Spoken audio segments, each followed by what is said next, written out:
They called her the Ghost Girl, the billionaire's daughter who vanished after the fire that destroyed half her face. For 3 years, Maeve Collins lived in shadows, convinced the world would never see past her scars. Then came the day a single father with calloused hands and kind eyes changed everything. In a crowded cafe where strangers recoiled in horror, Noah Reyes did the unthinkable. He reached out and held her hand. This is their story. Stay until the end and comment what city you're watching from. I want to see how far this journey travels. The winter morning broke cold and merciless over Portland, Oregon, the kind of February day where the sky hung low and gray, pressing down on the city like a weight. Inside Riverside Cafe, the air smelled of burnt coffee and cinnamon rolls. The windows fogged with condensation from too many bodies crowded into too small a space. It was the kind of place where regulars knew each other's orders, where the barista called out names with familiarity, where life moved in comfortable, predictable rhythms. Until the door opened and everything stopped. Maeve Collins stood in the threshold, 20 years old and trembling like a leaf in a storm. Her right hand gripped the door handle so tightly her knuckles had gone white. Her left hand clutched the strap of a worn leather bag against her ribs as if it were a shield. She wore a charcoal gray coat that had probably cost more than most people's monthly rent, but it hung on her frame like she was disappearing inside it. Dark hair fell across the right side of her face in carefully arranged waves, a deliberate curtain, but it wasn't enough to hide what the fire had done.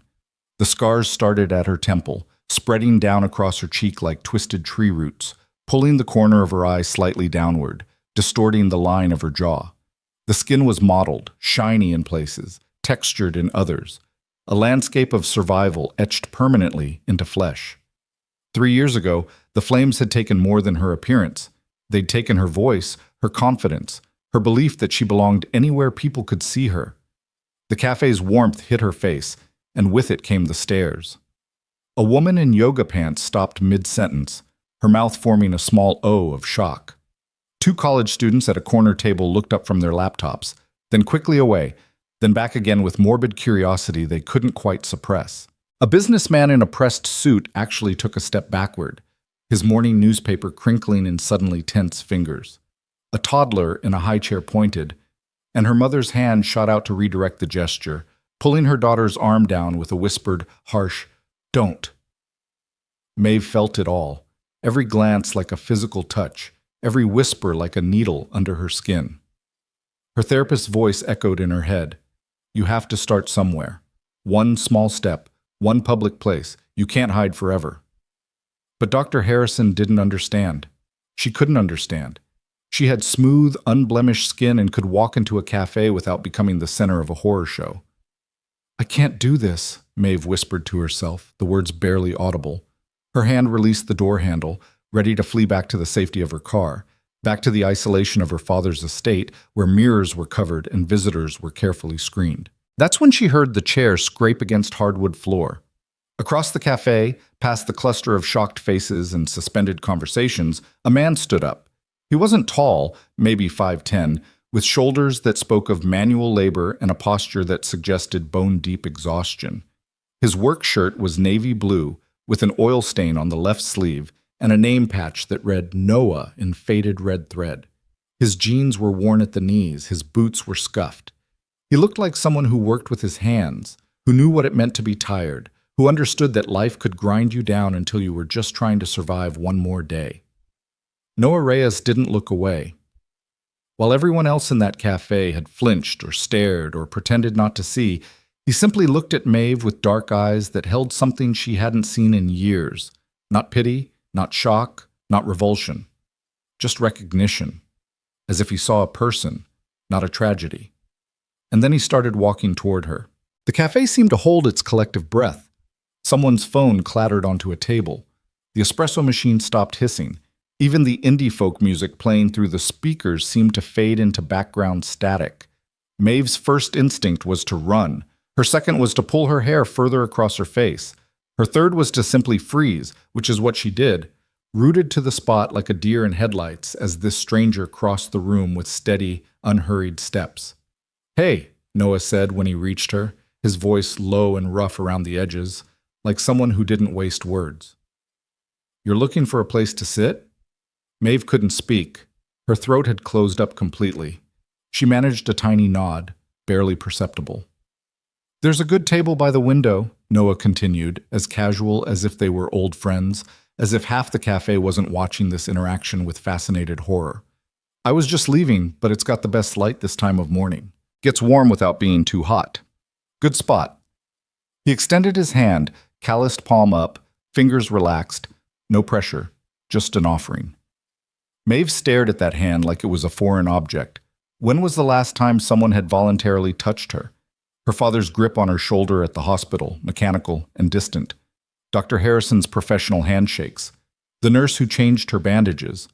Always clinical, always necessary, never kind. "I don't bite," Noah added, and there was the smallest hint of a smile at the corner of his mouth. Not mocking, not performative, just gentle. Promise. Later, Maeve wouldn't be able to explain what made her do it.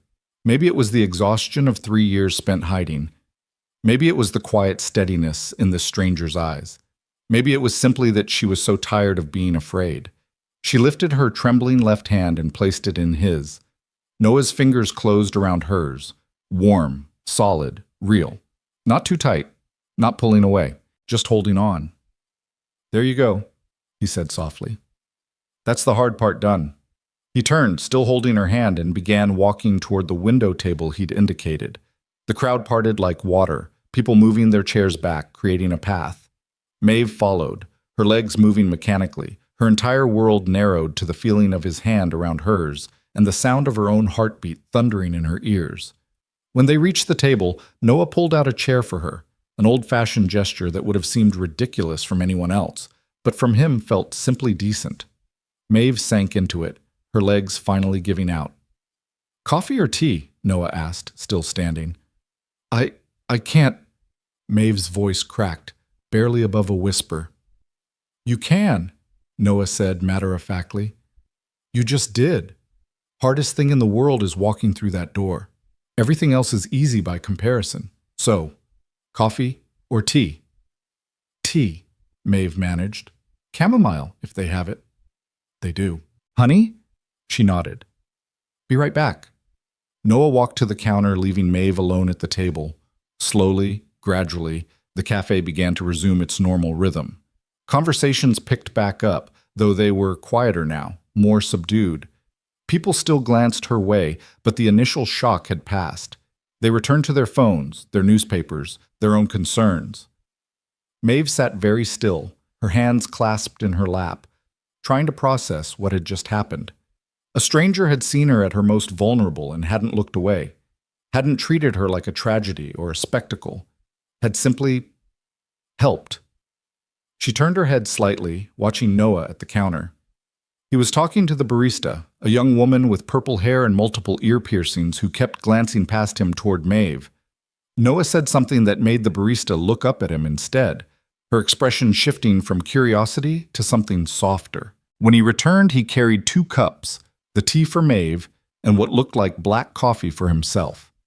"Changed my mind about leaving," he said, setting the tea in front of her and settling into the chair across from her. "Hope that's okay." Maeve stared at him. "Why are you doing this?" "Doing what?" "Being kind to me, helping me. You don't know me." Noah took a sip of his coffee, considering the question. "Couple weeks ago, my daughter got lost in a shopping mall. She's 7. Wandered off while I was looking at something, and by the time I realized she was gone, I couldn't find her anywhere. Worst 15 minutes of my life." He paused, his jaw tightening at the memory. "And then this woman brought her back. Young woman, wearing a surgical mask and a hood, barely making eye contact. My daughter was holding her hand, completely calm, even though I could see this woman was terrified. Isabella, that's my daughter, she kept saying, 'Dad, the nice lady helped me. She's my friend.' And this woman, she couldn't get away fast enough. Wouldn't even let me thank her properly. Just disappeared into the crowd." Maeve's teacup stopped halfway to her lips. Her hands started shaking again. "That was you, wasn't it?" Noah said quietly. "The mall. 2 weeks ago," she remembered. The little girl with dark curls and wide, frightened eyes. The way she'd been crying, calling for her daddy. The security guards walking right past, too busy with their radios. Maeve had broken her own rule. Don't engage, don't interact, stay invisible. But the girl had been so scared. I don't, Maeve started. Isabella described you, Noah continued. She's really observant, said you had sad eyes, said you were wearing a mask but she could tell you were nice. Said when the mask slipped for a second and she saw your face, you got really upset, but she wasn't scared at all. His voice dropped even lower. She told me you looked brave. Maeve's eyes filled with tears. She blinked rapidly, trying to hold them back. So I owe you, Noah said. And when I saw you standing in that doorway looking like you were about to bolt, I figured it was time to pay that debt. That's all. Not charity, not pity, just evening the score. She really said I looked brave? Maeve whispered. She did. Wouldn't stop talking about you for days. Wanted to know if we could find you. Thank you properly. I told her maybe someday. Noah smiled slightly. Guess someday is today. They sat in silence for a moment, the cafe noise washing over them. Maeve lifted the teacup to her lips, taking a small sip. The chamomile was hot and sweet, warming her from the inside out. I'm Maeve, she said finally. Noah, good to officially meet you. Your daughter, Isabella. Is she okay? She's great. Tough as nails, that kid. Gets it from her mother. Noah's expression flickered, something painful crossing his features before he smoothed it away. Well, she used to. It's just us now, has been for about 2 years. I'm sorry. Don't be. Better this way. Noah took another drink of coffee. You live around here? Maeve hesitated. The truth was complicated. Sort of. My father, he has a house in the West Hills. I've been staying there. Collins, Noah said suddenly, his eyes widening slightly. Maeve Collins. I knew you looked familiar. You're Grant Collins' daughter. Maeve's entire body tensed. Here it came, the recognition, the change in demeanor, the sudden transformation from human connection to public spectacle. She started to stand. Wait, Noah said quickly, not touching her but holding up a hand. I don't care about that. The money, the whole billionaire thing. The news coverage after the fire. I remember now. You were 17. I don't want to talk about it. Then we won't. Noah's voice was firm. I'm just saying, I remember. And I remember thinking how fucked up it was that the media camped outside your hospital trying to get photos. How they treated you like a story instead of a person. Maeve slowly sank back into her chair. You're the first person in 3 years who's said that out loud. Well, it's true. What happened to you was a tragedy. How they handled it was a crime. Outside the window, Portland went about its morning business. Cars rolled past on wet streets. A jogger with a dog splashed through puddles. The sky remained stubbornly gray, but inside the cafe something had shifted. Something small and fragile, but real. Can I tell you something? Maeve said, her fingers wrapped around the teacup like it was an anchor. About that day in the mall? If you want to. It was the first time I'd been in public in months. My therapist basically forced me. She said I needed to practice being around people. I thought I was going to have a panic attack the entire time. And then I saw Isabella, and she was crying, and I couldn't leave her there. Even though I knew if my mask slipped, if anyone saw me, it would be bad. But she was just a little girl who needed help. And you helped her, Noah said, even though it cost you. When she touched my face, when the mask came down and she saw me, I expected her to scream. Everyone screams, or they stare, or they make this face like they're trying really hard not to make a face, which is somehow worse. But Isabella didn't. No, she just looked at me and said I was brave, like it was the simplest thing in the world, like my scars were just part of me, not the whole story. Maeve's voice cracked. I haven't been able to stop thinking about it. Noah leaned back in his chair, studying her with those dark, thoughtful eyes. You want to know what I think? I think my daughter has better instincts than most adults. She doesn't see you as your scars because she understands something most people forget, that everybody's got damage. Hers just happens to be on the inside. What do you mean? Her mother left us, just woke up one day and decided she didn't want to be a wife or a mother anymore. packed a bag, signed some papers, and disappeared. Isabella was 5, old enough to understand abandonment, young enough to think it was somehow her fault. Noah's jaw tightened. Took a year of therapy to convince her otherwise. She still has nightmares. Still asks sometimes if I'm going to leave too. That's horrible. Yeah, it is. But it taught her something important, that pain doesn't make you broken. It just makes you real. He met Maeve's eyes across the table. She saw that in you. The realness. That's why she wasn't scared. Maeve felt something crack open in her chest, some protective shell she'd built around herself starting to fracture. For 3 years she'd believed the scars defined her, that they were all anyone could see. But this child, this 7-year-old girl who'd suffered her own kind of wounds, had looked past them entirely. I'd like to meet her again, Maeve said softly. Properly this time, if that's okay. Noah's face broke into a genuine smile, the first real one Maeve had seen from him.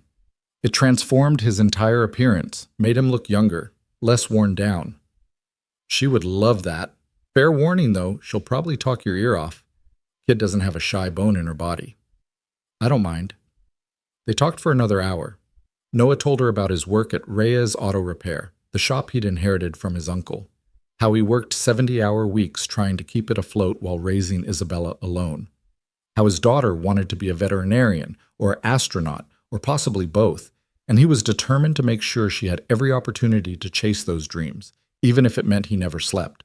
Maeve found herself sharing things she hadn't told anyone. About the fire, how it had started in the science lab at her private high school, a faulty gas line, and a spark. How she'd been helping a younger student and had pushed the girl out of the way, taking the brunt of the explosion. How everyone called her a hero, but all she felt was grateful to be alive, and then guilty for feeling grateful when her face was destroyed, and then angry at herself for caring about something as shallow as appearance. That's not shallow, Noah said firmly. You're human. Humans care about how they look. It's not vain to mourn what you lost. My father says I should be grateful I survived. You can be grateful and still grieve. Both things are true. It was such a simple statement, but it hit Maeve like a revelation. For 3 years, her father had insisted she count her blessings, focus on the positive, remember it could have been worse. He'd meant well, she knew that, but he'd never once acknowledged that she had lost something real and important, never validated the grief. Grant Collins is your dad, Noah said slowly. The tech billionaire. The guy who basically owns half of Silicon Valley. That's him? Must be complicated. That's an understatement. Maeve stirred her now cold tea. He loves me. I know he does. But after the fire, he just shut down. Hired the best doctors, the best therapists, the best everything. But he couldn't look at me. Still can't, really. He talks to me, but his eyes go just over my shoulder. It's like I'm a problem he's trying to fix, not a person. That must be lonely. It is. Maeve's voice was barely a whisper. I have a house full of staff, personal assistants, security, nurses. But I'm completely alone. Noah reached across the table, slowly, giving her time to pull away if she wanted, and briefly touched the back of her hand. Just a moment of contact, then he withdrew. Not anymore, he said simply. The words hung in the air between them, weighted with meaning. Neither of them was quite ready to examine. Maeve felt her pulse quicken, felt that crack in her chest widen a little more. I should probably go, Noah said reluctantly, checking his phone. I've got a transmission rebuild waiting for me, and I'm already behind schedule. But, he hesitated. Would you want to get coffee again? Or tea, whatever. Maeve's first instinct was to say no, to retreat back into safety, back into isolation. But then she thought of Isabella's small hand in hers, of the words, "You look brave," of this man who'd crossed a cafe full of staring people just to make sure she didn't run away. Yes, she said. I'd like that. They exchanged numbers. Noah stood to leave, pulling on a worn canvas jacket. Oh, and Maeve? That thing you did at the mall with Isabella? That wasn't fear. That was courage. There's a difference. What's the difference? Courage means you're scared and you do it anyway. You've got more of that than you know. He left then, weaving through the cafe tables and out into the gray morning. Maeve watched him go, then slowly became aware of the cafe around her again. A few people were still glancing her way, but it felt different now. Less like being on display. More like simply being present. She finished her tea, paid for both their drinks, and walked back out into the cold. Her car was parked 2 blocks away. A black Mercedes SUV with tinted windows and a driver who'd been paid to wait. But she didn't head straight for it. Instead, she walked slowly down the sidewalk, letting the winter air hit her face, scarred and unscarred side both exposed to the world. People passed her. Some stared, some didn't. A woman with a baby smiled at her. A teenager with headphones didn't even glance up. The world kept turning, and Maeve was finally part of it again. When she reached the car, Marcus, her driver, opened the door with professional efficiency. "Home, Miss Collins?" Maeve paused, 1 foot in the car. Home meant the estate, the covered mirrors, the careful avoidance, the suffocating protection that felt more like prison. "Actually," she said, "could we stop at a bookstore first? I want to pick up something for a 7-year-old girl, something about being brave." Marcus's professional mask slipped for just a second, surprise flickering across his features. But he recovered quickly. "Of course, miss. I know a good one on Hawthorne." As the car pulled into traffic, Maeve caught her reflection in the window, the right side of her face visible, scars and all. For the first time in 3 years, she didn't immediately look away. She just looked, really looked. And while she didn't love what she saw, she didn't hate it quite as much either. Somewhere in Portland, Noah Reyes was probably elbow deep in an engine, grease under his fingernails, counting the hours until he could pick up his daughter from school. Somewhere, Isabella was learning about fractions or geography, unaware that she'd changed someone's life with a few simple words. And somewhere, buried under years of pain and isolation, Maeve Collins felt the smallest, most fragile spark of hope beginning to glow. She pulled out her phone, looked at the contact Noah had entered. Just his name and number, nothing fancy. Her thumb hovered over the screen. Then she typed, "Thank you for today? Really? The response came almost immediately. "Thank you for trusting me. Say hi to Isabella for me when you pick out that book. She's going to love meeting you." And Maeve smiled, a real smile, the kind that used to come easily before the fire, before the isolation, before she'd learned to make herself invisible. It felt strange on her face, pulling at the scar tissue on her right side, but it also felt right. The bookstore on Hawthorne was small and crowded, the kind of place where books were stacked in creative displays and the owner knew her inventory by heart. Maeve spent 20 minutes browsing the children's section, finally settling on a picture book about a dragon who was afraid to fly. The owner, a woman in her 60s with reading glasses on a beaded chain, wrapped it without comment on Maeve's appearance. Just normal service, normal interaction. It was everything Maeve had been missing. That evening, as Portland's early winter darkness settled over the city, Maeve sat in her room at the estate, a room that looked like it belonged in an architectural magazine. All clean lines and expensive furnishings and absolutely no personality. She unwrapped the book she'd bought, running her fingers over the illustrated cover. A small dragon with silver scales looking up at an enormous sky. Her phone buzzed. A photo from Noah. Isabella, gap-toothed and grinning, holding a drawing of what appeared to be a person with half their hair on fire. The caption read, "She drew her hero, wants to give it to you herself. Saturday afternoon, parked near my place? No pressure." Maeve looked at that drawing, at the childish crayon lines and enthusiastic colors, at this little girl's interpretation of bravery. And she made a decision that would have terrified her yesterday. She typed back, "Saturday works. Send me the address. I'll be there." 3 dots appeared. Then, "You sure?" "I'm sure." "Okay. Fair warning. She's going to hug you. Just preparing you." Maeve laughed out loud, the sound startling in the quiet room.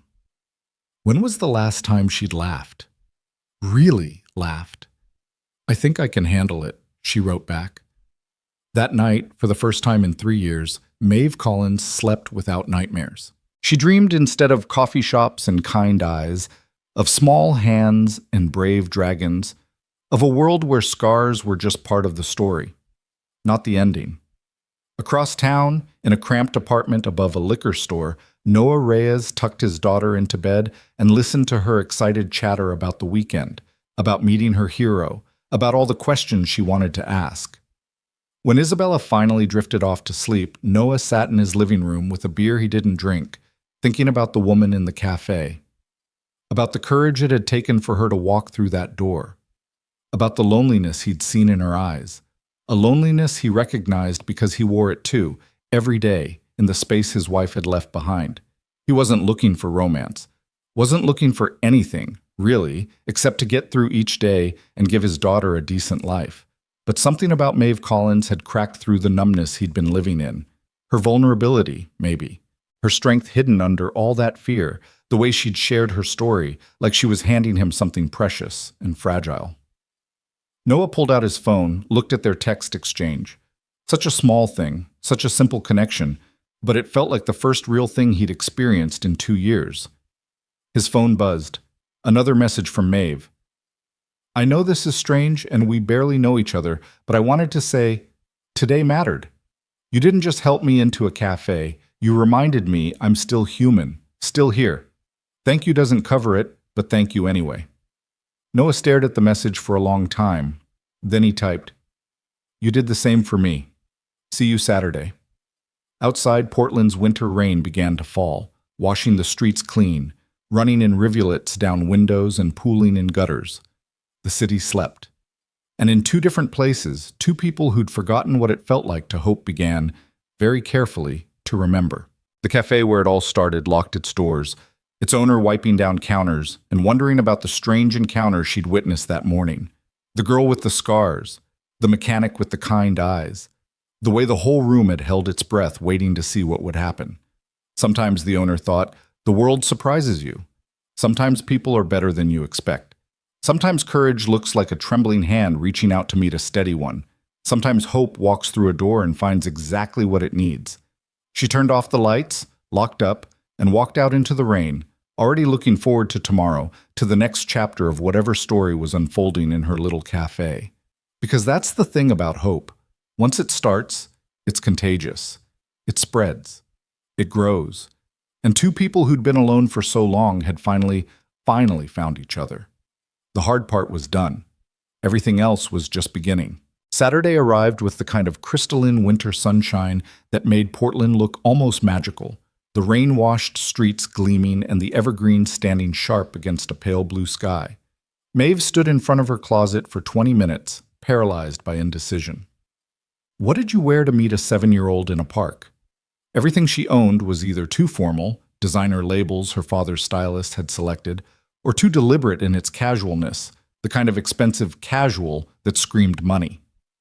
She finally settled on dark jeans, boots, and a simple gray sweater. No scarf to hide behind. No hood. Just herself. Marcus drove her to the address Noah had sent, a small neighborhood park in southeast Portland, the kind of place with worn playground equipment and a basketball court where the nets had long since disappeared. It was nothing like the manicured private spaces Maeve was accustomed to, and that made it perfect. Noah was waiting by a bench, Isabella bouncing excitedly beside him.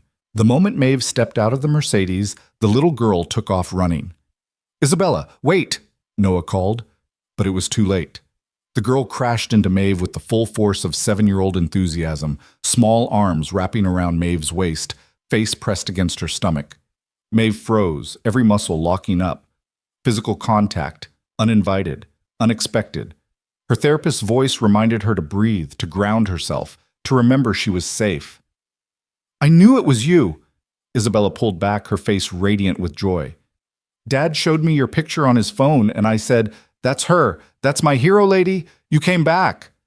Maeve looked down at this child, dark curls escaping from a ponytail, gap between her front teeth, wearing a purple jacket with a unicorn patch and mismatched socks visible above her sneakers. She wasn't staring at Maeve's scars, wasn't flinching, just smiling with uncomplicated happiness. Hi, Isabella, Maeve managed, her voice unsteady. I brought you something. Noah had caught up, slightly out of breath. Izzy, what did we talk about? Personal space. It's okay, Maeve said quickly, and she meant it. The hug had been startling but not unwelcome. When was the last time someone had hugged her like that? like she was just a person. Just Maeve. Isabella grabbed her hand, tugging her toward the bench. Come sit. I have a million questions. Dad said I could ask you anything except about the fire because that's private unless you want to talk about it, which you probably don't, and that's totally okay. Isabella Grace Reyes, breathe, Noah interjected, but he was smiling. Give the woman a second to sit down at least. They settled onto the bench, Isabella in the middle, pressed against Maeve's side like they'd known each other for years, Noah on the other end, giving space but close enough. Maeve pulled the wrapped book from her bag. This is for you, she said. For being kind to me when I needed it most. Isabella tore into the wrapping with zero regard for preserving the paper, revealing the dragon book. Her eyes went wide. Oh, is this about being scared? Dad says everybody's scared of something. It is. It's about a dragon who's afraid to fly. Does she learn how? She does, but it takes help from her friends. Isabella hugged the book to her chest. I'm scared of lots of things. The dark, and big dogs, and my mom coming back. The last part came out quieter, matter of fact, but weighted. Noah's expression tightened. Izzy, what? It's true. If she came back, she might take me away from you. That's scary. Isabella turned to Maeve. My mom left. Dad doesn't like to talk about it, but I know he's sad. He pretends he's not, but I can tell. Isabella, Noah said more firmly, but Maeve touched his arm, a brief contact that stopped him. It's okay, she said. Being scared of losing someone you love isn't silly. That's real. You get it, Isabella said with satisfaction. I knew you would. You have sad eyes like Dad. Maeve glanced at Noah, who was looking anywhere but at her, a muscle working in his jaw. So they were both broken, she thought, both walking around with wounds no one could see, except Isabella could see them, somehow. Children always knew. So, Isabella continued, shifting gears with the easy adaptability of childhood, do you have any pets?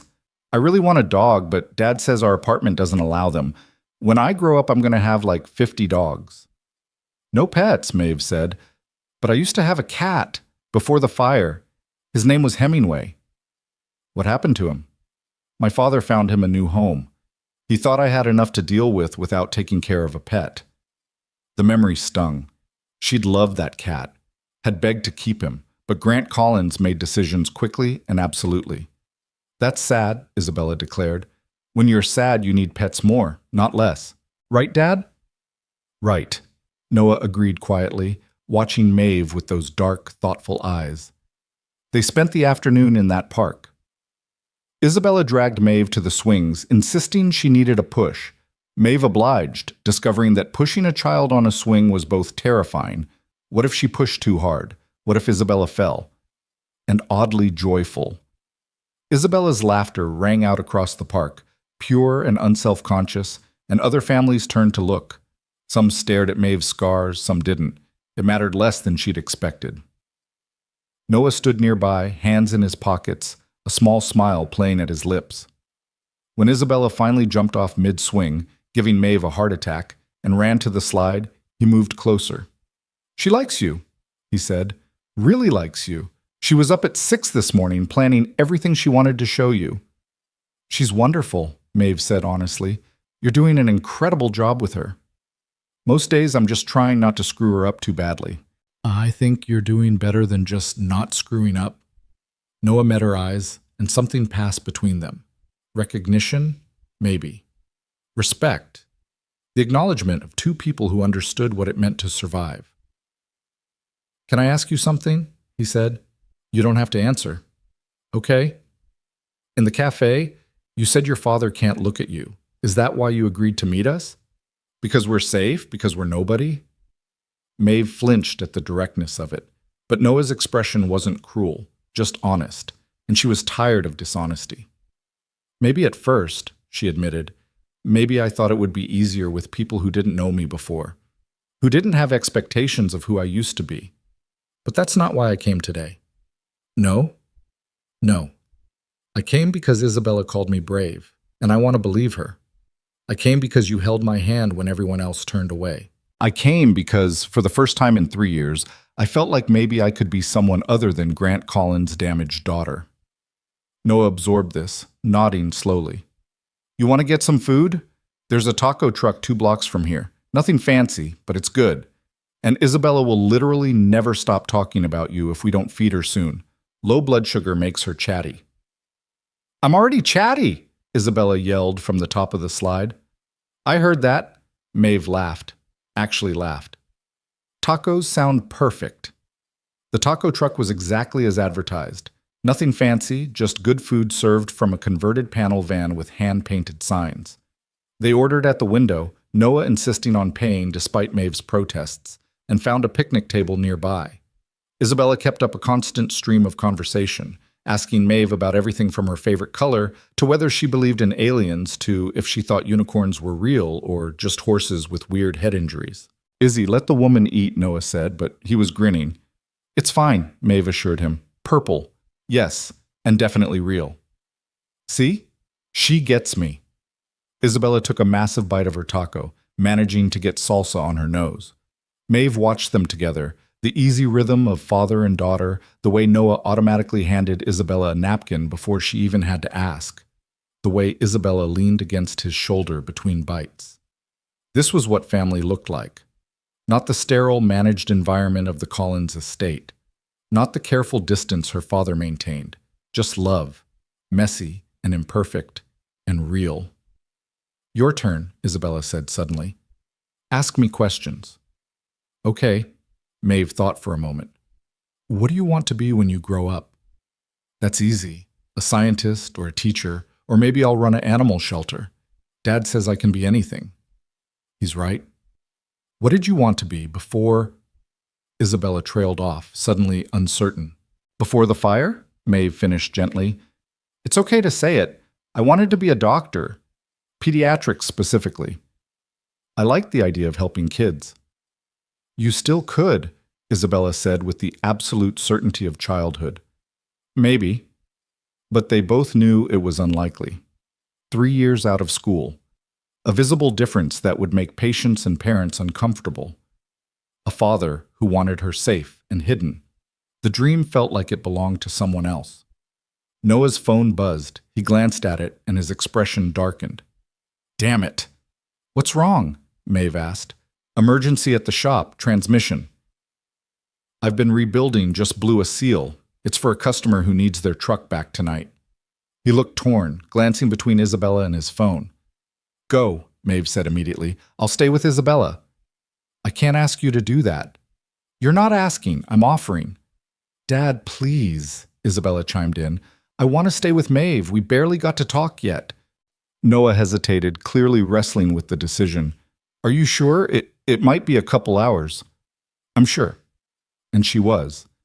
The thought of being alone with a 7-year-old should have terrified her. She hadn't been around children since the fire, but with Isabella it felt natural, safe. Okay. Noah stood, pulling out his wallet and handing Maeve some cash. For ice cream or whatever she cons you into buying. And Izzy, you listen to Maeve.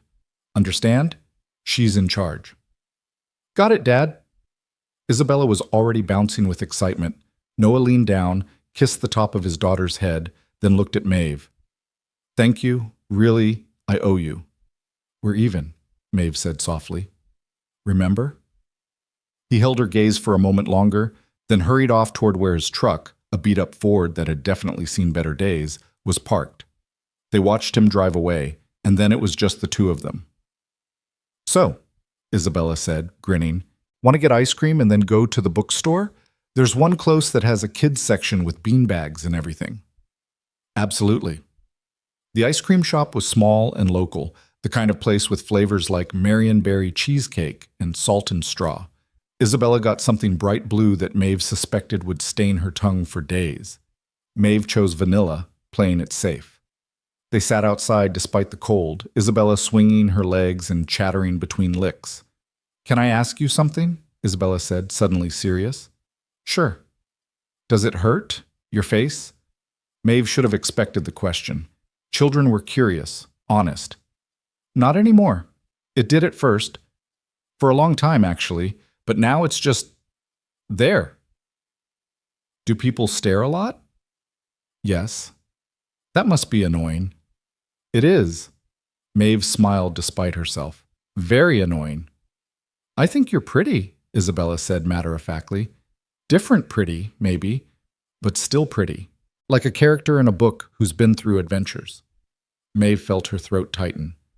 Thank you, Isabella. That might be the nicest thing anyone's ever said to me. Really? That's sad. People should say nice things more. They finished their ice cream and walked to the bookstore, Isabella's small hand slipping into Maeve's without hesitation. The weight of it, that trust, made Maeve want to cry. When had anyone trusted her so completely?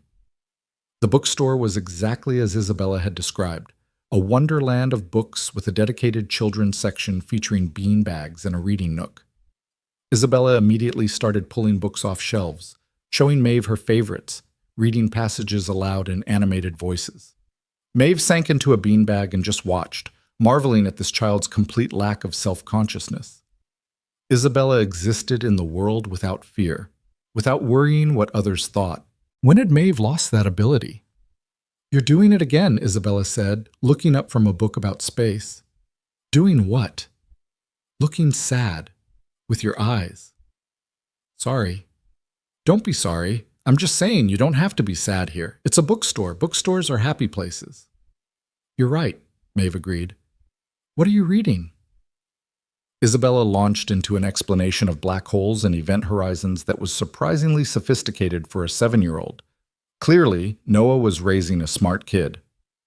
They spent over an hour in that bookstore, Isabella reading aloud, Maeve listening and occasionally asking questions. Other customers came and went. A few stared at Maeve. Most didn't. The world kept turning. When Noah finally texted that he was done and could pick them up, Isabella actually groaned. Already? But we're having fun. We can do this again, Maeve heard herself say. If you want, if your dad says it's okay. Yes, Dad will definitely say yes. He likes you, I can tell. You can? Uh-huh. He smiles more when you're around. Real smiles, not pretend ones. Maeve didn't know what to do with that information, so she filed it away to examine later. They bought the space book, Maeve's treat, despite Isabella's protests, and headed outside to wait for Noah. When his truck pulled up, Isabella immediately started talking before he'd even fully stopped. Dad, we got ice cream and went to the bookstore, and Maeve bought me a book about black holes, and we talked about everything, and it was the best day ever.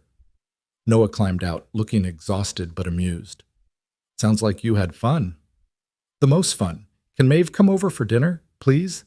We have spaghetti and I can show her my room. Izzy, Maeve's probably got plans. I don't, Maeve interjected, surprising herself. I mean, I'd love to, if it's not too much trouble. Noah studied her face, and Maeve saw the question there. Are you sure? She nodded, just slightly. She was sure. Going back to the empty estate, to her father's careful distance and the staff who treated her like fragile china, felt impossible right now. She wanted to stay in this world a little longer. This world where she was just Maeve, where a little girl held her hand and a mechanic smiled real smiles. Okay, Noah said finally. Fair warning, our apartment is small and not fancy, and I'm not a great cook. I like spaghetti, Maeve said simply. They stopped at a grocery store so Noah could grab supplies, Isabella insisting Maeve come in with them. It was such an ordinary activity, pushing a cart through fluorescent-lit aisles, debating pasta sauce brands, Isabella sneaking cookies into the cart when she thought Noah wasn't looking. Maeve couldn't remember the last time she'd been in a regular grocery store. She'd forgotten what normal felt like. The apartment was in an older building, third-floor walk-up, exactly as Noah had described, small but clean. The living room held a worn couch, a TV that was at least 10 years old, and shelves filled with Isabella's drawings and school projects. The kitchen was tiny, barely room for 2 people, but it felt like a home. It felt lived in and loved. My room, Isabella announced, dragging Maeve down a short hallway. The room was an explosion of color, purple walls covered in posters of planets and animals, a bed with a unicorn comforter, stuffed animals everywhere, a child's room, unabashedly enthusiastic about its own existence. Isabella showed Maeve everything, her rock collection, her drawings, the diorama she'd made of the solar system. Maeve sat on the floor and listened, asking questions, genuinely interested, It felt like the most natural thing in the world. From the kitchen came the sounds of Noah cooking. Water running, a pot clanging, the sizzle of something hitting a hot pan. Isabella's voice as constant background, weaving stories and facts together in 7-year-old logic. "Okay, come set the table," Noah called eventually. They ate in the small kitchen, 3 people crowded around a table meant for 2, knees bumping, passing garlic bread and Parmesan cheese. The spaghetti was simple but good, and the company was better. Isabella dominated the conversation, but Noah managed to slip in questions here and there, drawing Maeve out. "What do you do all day?" he asked. "At the estate." Maeve pushed pasta around her plate. "Not much. Therapy twice a week. Online classes sometimes, though I haven't been good about keeping up. Mostly, I just exist." "That sounds boring," Isabella declared. "It is," Maeve admitted. "Really, really boring." "You should get a job," Isabella suggested. "Dad says work makes you feel useful." "Izzy, it's more complicated than that," Noah started, but Maeve shook her head. "No, she's right. I should do something. I just don't know what. I'm not exactly qualified for anything anymore." You helped me when I was lost," Isabella pointed out. "You're good at helping people." After dinner, Isabella convinced them to watch a movie, some animated thing about talking animals that Maeve had never seen. They piled onto the small couch, Isabella in the middle again, gradually falling asleep against Maeve's shoulder. Maeve barely watched the screen. She was too busy memorizing this feeling, the weight of a child's trust, the warmth of being included, the sound of Noah's occasional laugh at something on screen. When the credits rolled, Isabella was fully asleep. Noah carefully lifted her, carrying her to her room. Maeve heard the murmur of his voice, the creak of bed springs, the click of a door closing. When he returned, she was standing, gathering her coat. "I should call Marcus, my driver." "Don't." Noah stopped, reconsidering. "I mean, stay for a bit if you want. Have a drink or something, real conversation, without a 7-year-old referee." Maeve hesitated, then set her coat back down. "Okay." Noah pulled 2 beers from the fridge, handed her one, and they settled back onto the couch. For a moment, neither spoke. "Thank you," Noah said finally, "for today, for staying with her, for being patient with her questions." "I loved it," Maeve said honestly. "All of it. Being with her. It's the first time in 3 years I've felt normal." "Normal's overrated," says the man with a normal life. Noah laughed, but it was bitter. "This isn't normal. Normal is 2 parents and a stable home and not working yourself to death trying to keep everything together. This is survival. But you're doing it together, you and Isabella. You're a team." "We are," Noah agreed, his expression softening. "She's the reason I get up every morning, the reason any of this matters." They talked for another hour, the conversation flowing easier now without Isabella's enthusiastic interruptions. Noah told her about his uncle's shop, how he'd learned to fix cars at 14, how it was supposed to be temporary after Isabella's mother left, but had somehow become permanent. Maeve told him about the years before the fire, private schools and expectations, her mother's death when she was 12, the way her father had thrown himself into work afterward. "We both lost parents," Noah observed, "just in different ways. Your ex-wife, do you ever hear from her?" "Christmas card last year. That's it. She signed away custody, moved to Seattle, started over, like we never existed." The pain in his voice was raw, unhealed. "I'm sorry." "Don't be. Better to know where we stand than live with false hope." Noah took a long drink of beer. "What about you, your dad? Why does he keep you locked away?" "He's protecting me. From photographers, from people who would stare or ask questions, from the world." Maeve's voice dropped. "At least that's what he says." "Sometimes I think he's protecting himself. From having to see what happened to me. From dealing with a daughter who isn't perfect anymore." "That's bullshit," Noah said bluntly. "Sorry, but it is. You didn't stop being his daughter because of some scars." "He doesn't see it that way." "Then he's wrong." The simple certainty in Noah's voice made something inside Maeve crack wider. She'd spent 3 years accepting her father's version of reality. that she was damaged, that she needed protection, that staying hidden was best for everyone. Hearing someone contradict that so absolutely felt revolutionary. Isabella was right, she said quietly, about me having sad eyes. I am sad. Or I was. Today was the first day in years I wasn't. Noah set down his beer, turning to face her fully. Can I tell you something? That day in the cafe, when you walked in, I almost didn't get up. Almost stayed in my seat like everyone else. But I looked at you and I saw myself. The way I felt when my wife left. That look of someone who's been beaten down by life and is just trying to survive one more day. And I thought, if one person had crossed the room to me back then, had seen me instead of just seeing my situation, it might have helped. So I crossed the room to you. I'm glad you did. Me too. Their eyes met, held. Something passed between them, recognition deeper than words, connection forged in shared pain and tentative hope. Maeve felt her pulse quicken, felt heat rising in her cheeks. She'd forgotten what attraction felt like, had convinced herself she'd never feel it again. Noah's phone buzzed, breaking the moment. He glanced at it, grimaced. Speaking of survival, I've got to be at the shop at 6 tomorrow morning. I should let you call your driver. Maeve nodded, but didn't move immediately. Noah, can I ask you something? Sure. Why aren't you afraid of me? Of my scars, I mean. Everyone else is. Noah considered the question seriously. I grew up around my uncle's shop, saw him lose 3 fingers to an engine when I was 12. Watched him adapt, keep going, not let it define him. I learned early that scars, visible or not, are just proof you survived something. Nothing to be afraid of. Just part of who you are. I wish everyone saw it that way. Most people are afraid of anything that reminds them life can be fragile, anything that proves bad things happen. You make them confront their own vulnerability. Noah stood, offered his hand to help her up. Their fear is about them, not you. Don't carry it for them. Maeve took his hand, let him pull her to her feet. They stood close for a moment, neither moving away. His hand was warm, calloused, steady, everything she wasn't. Same time next week? Noah asked softly. If you want. Isabella's already planning it in her sleep, probably. I'd like that. Marcus arrived 20 minutes later, professional as always, asking no questions about why Ms. Collins was leaving an apartment building in southeast Portland instead of wherever she'd claimed to be going. Maeve sat in the back seat, watching the city lights blur past, her phone already showing a text from Noah. Thanks for today. You're good for her. For us. N. She typed back. You're good for me too. M.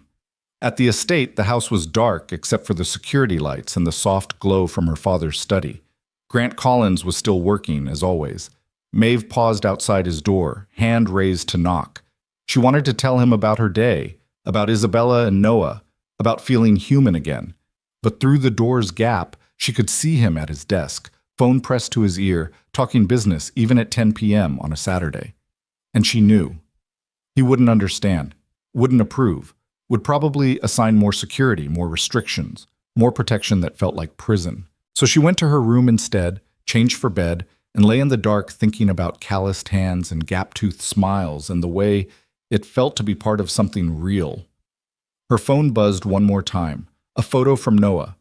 Isabella asleep, the dragon book clutched to her chest, a note saying, "She told me you're magic. I'm starting to think she's right." Maeve fell asleep smiling, dreaming of ordinary afternoons and extraordinary connection, of a world where she wasn't Grant Collins' damaged daughter, but just Maeve, scarred and scared and slowly, carefully, learning to be brave. The following weeks unfolded like a dream Maeve was afraid to wake from. Saturday afternoons became sacred. Isabella, Noah, and Maeve exploring Portland together. They visited the zoo, where Isabella insisted on reading every single informational plaque aloud. They went to a science museum, where Maeve found herself explaining cellular biology to a fascinated 7-year-old. They had picnics in parks, ate at food trucks, lived ordinary lives that felt extraordinary to someone who'd spent 3 years in isolation. Maeve started leaving the estate more often, coffee shops, libraries. Once, daringly, a movie theater. The stares didn't stop, but they bothered her less. She was building armor made of something stronger than avoidance, acceptance maybe. or at least tolerance. Noah texted her throughout the week. Nothing profound, just small moments. A photo of Isabella covered in paint from art class. A joke about a particularly stubborn carburetor. Questions about her day that no one else bothered to ask. Maeve found herself checking her phone constantly, smiling at messages that were simple but meant everything. It was the fourth Saturday, a month after that first cafe meeting, when everything began to unravel. They'd just finished lunch at a Thai restaurant, Isabella chattering about an upcoming school project, when Noah's phone rang. He glanced at the screen, and his entire body went rigid. "I need to take this," he said, voice tight. "Excuse me?" He walked outside, leaving Maeve and Isabella at the table. Through the window, Maeve could see him pacing, one hand pressed to his forehead, his expression growing darker with each passing second. When he came back in, he looked like he'd aged 10 years. "We need to go," he said shortly. "Now." "Dad, what's wrong?" Isabella's voice was small, frightened. "Nothing, baby. Just business. Come on." But it wasn't nothing. Maeve could see it in the tension in his shoulders, the way his hands gripped the steering wheel too tightly as he drove them back to his apartment. Isabella sat in the back seat, unusually quiet, sensing her father's distress. Maeve wanted to ask what was wrong, but something in Noah's expression warned her to wait. At the apartment, Noah sent Isabella to her room to work on homework. The moment her door closed, he turned to Maeve. "That was my landlord. Someone called him, told him I was running an unlicensed daycare out of my apartment, that there were safety concerns, code violations. He's threatening eviction." "What? That's insane. You're not—" "I know I'm not, but he's spooked. Says he has to investigate, and if there's any truth to it, we're out." Noah's voice was barely controlled fury. "We can't afford to move. I'm barely making rent as it is. And Isabella's school is in this district. If we have to leave, who would do something like that?" Noah met her eyes. "Who do you think?" "Someone who doesn't want me around you." The implication hit Maeve like a physical blow. "My father." "That'd be my guess." "No, he wouldn't. He's overprotective, but he's not cruel." "Maeve," Noah's voice was gentle but firm. "You're the daughter of a billionaire. I'm a mechanic who can barely keep his head above water. You think he wants you spending time with me? With us?" Maeve's phone rang before she could respond, her father's name on the screen. With shaking hands, she answered. "Maeve, we need to talk." Grant Collins' voice was clipped, businesslike. "About your recent activities." "What about them?" "I know you've been seeing someone, a mechanic named Noah Reyes, and his daughter." "How?" But of course he knew. He probably had people following her, had probably known from the start. "I've had you protected since the fire. You think I wouldn't notice when you started disappearing for hours at a time?" Grant's voice softened slightly. "Sweetheart, I understand you're lonely, but this isn't appropriate. This man has been kinder to me than anyone in 3 years." Maeve cut in, her own anger rising. "He treats me like a person, not a problem. He's using you. Can't you see that? A single father struggling financially suddenly befriends a billionaire's daughter? It's not complicated, Maeve. You're wrong. I'm protecting you. That's what fathers do." Grant paused. "Come home. We'll talk about this properly, face to face." "Did you call his landlord?" Maeve demanded. "Did you threaten him?" Silence on the other end. Then, "I did what was necessary to ensure your safety." "That's not safety. That's control." Maeve's voice cracked. "You can't do this. You can't destroy people's lives just because you don't approve of who I spend time with." "I can and I will. This man is wrong for you. This situation is inappropriate.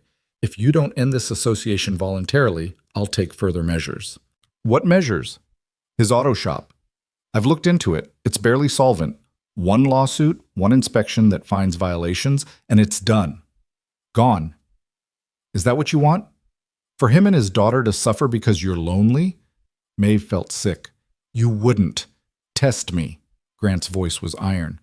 "Come home. Now. We'll discuss your future, your real future, not this fantasy you've been living." The line went dead. Maeve lowered the phone, his hands trembling. Noah was watching her, his expression resigned. He already knew. "He threatened you," Maeve whispered. "Your shop, your home. Everything. I figured he would eventually. Men like your father don't let people like me get close to their daughters. Noah, I'm so sorry. I'll fix this. I'll talk to him. Make him understand. Maeve. Noah took her hands, his grip steady even though everything else was falling apart. You can't fix this. He's got all the power, all the money. He can destroy me without even thinking about it. Hell, he probably already has people looking for ways to do it. So what do? You go home. You stay away from us. You live your life, and we live ours. No. The word came out fierce, definite. I'm not doing that. I'm not abandoning you and Isabella because my father is having a tantrum. It's not a tantrum. It's reality. Your father can make my life hell. More than that, he can hurt Isabella. Take her from me if he digs deep enough, finds the right judge, makes the right accusations. I can't risk that. From down the hall came a small sound. Isabella's door opening. She emerged, eyes red from crying. Dad, are we leaving? Are we going to be homeless? Noah was across the room in an instant, scooping her up even though she was really too big to be carried. No, baby, no. We're going to be fine, I promise. I heard you talking. I heard Maeve's dad is mad. Isabella looked at Maeve over Noah's shoulder. Is it because of me? Because I wanted to be your friend? No, sweetheart, Maeve said, moving closer. None of this is your fault, not one bit. Then why is he being mean? How did you explain to a 7-year-old that some people viewed kindness as weakness, that money could be weaponized, that the world was often cruel to those who had the least? Because he's scared, Maeve said finally. Sometimes when people are scared, they do the wrong things for what they think are the right reasons. Are you going to leave us? Isabella's voice was so small, so heartbreakingly vulnerable. Maeve looked at Noah, saw the warning in his eyes. The smart thing, the safe thing, was to say yes, to walk away, protect them from her father's wrath. But looking at this child who'd shown her what bravery looked like, at this man who'd held her hand when everyone else turned away, she couldn't do it. No, Maeve said firmly. I'm not leaving you. Maeve, Noah started, but she cut him off. He's my father, not my owner. I'm 20 years old, an adult. He can threaten all he wants, but he can't actually stop me from seeing you. He can if I'm living in my car because we got evicted. Then you won't live in your car. You'll... Maeve trailed off, an idea forming. Crazy. Impossible. Exactly what she needed. You'll move into the estate. There are guest houses, separate buildings. You and Isabella can stay there until this blows over. Noah stared at her like she'd lost her mind. Are you serious? Completely. It's perfect. My father wants me home and protected? Fine. I'll be home. But you'll be there too. He can't threaten your housing if I'm providing it. Maeve, that's insane. We can't just move into your father's property.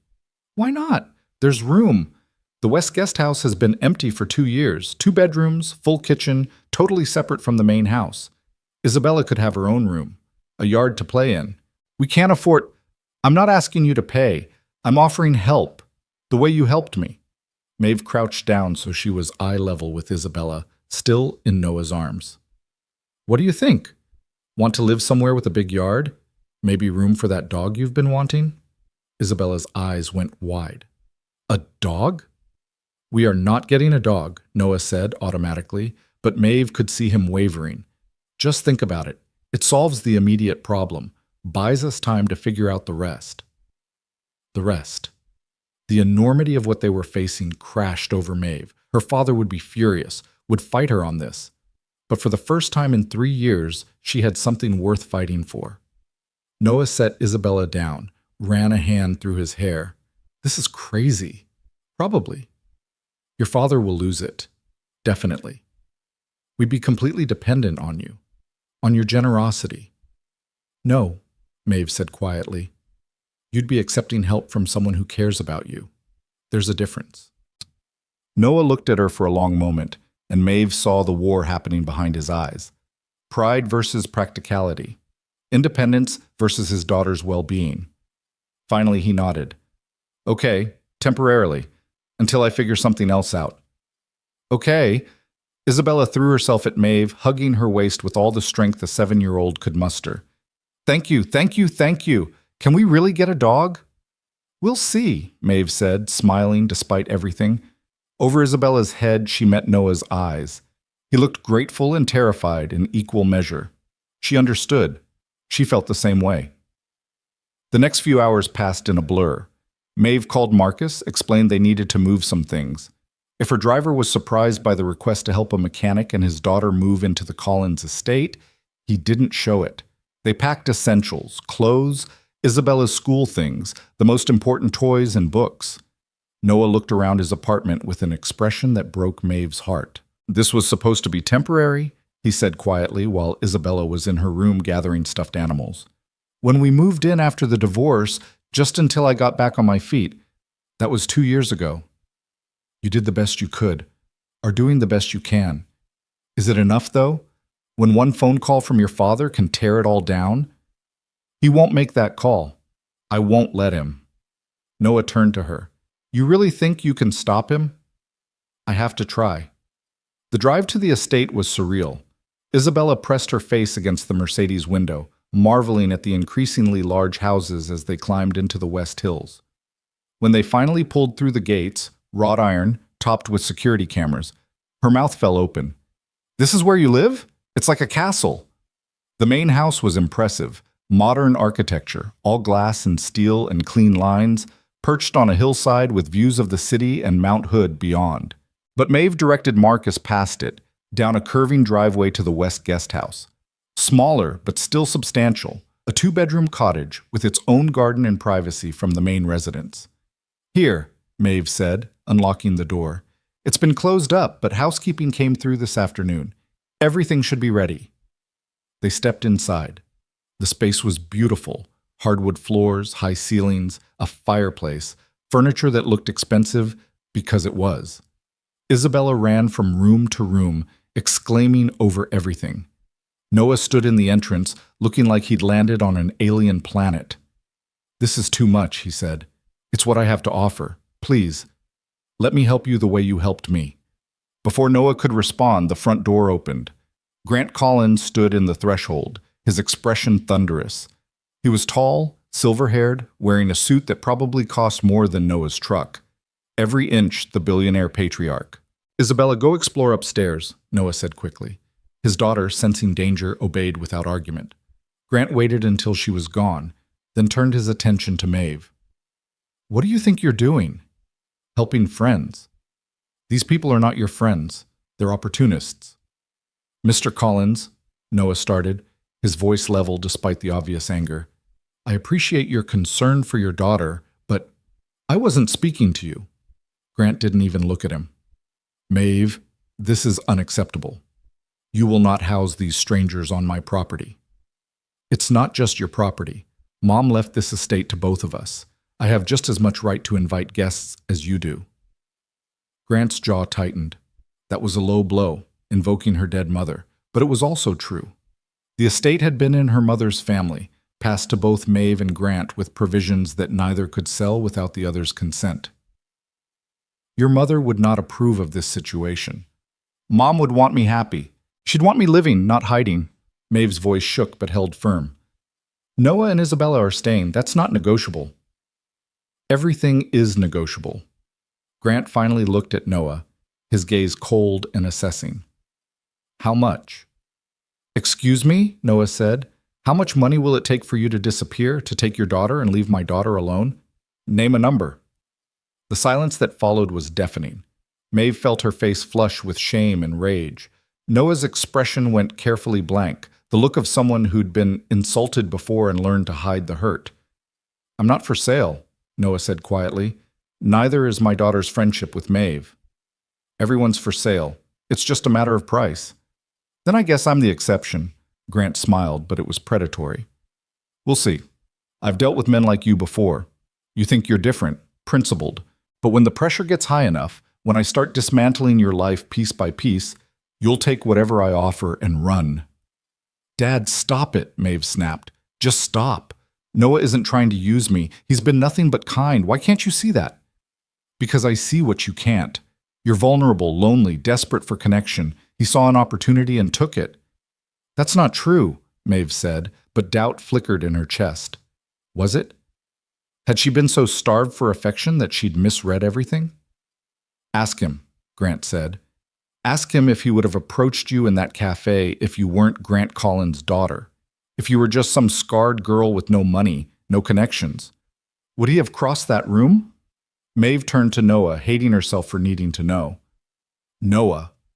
He met her eyes, and she saw pain there, complicated, honest pain.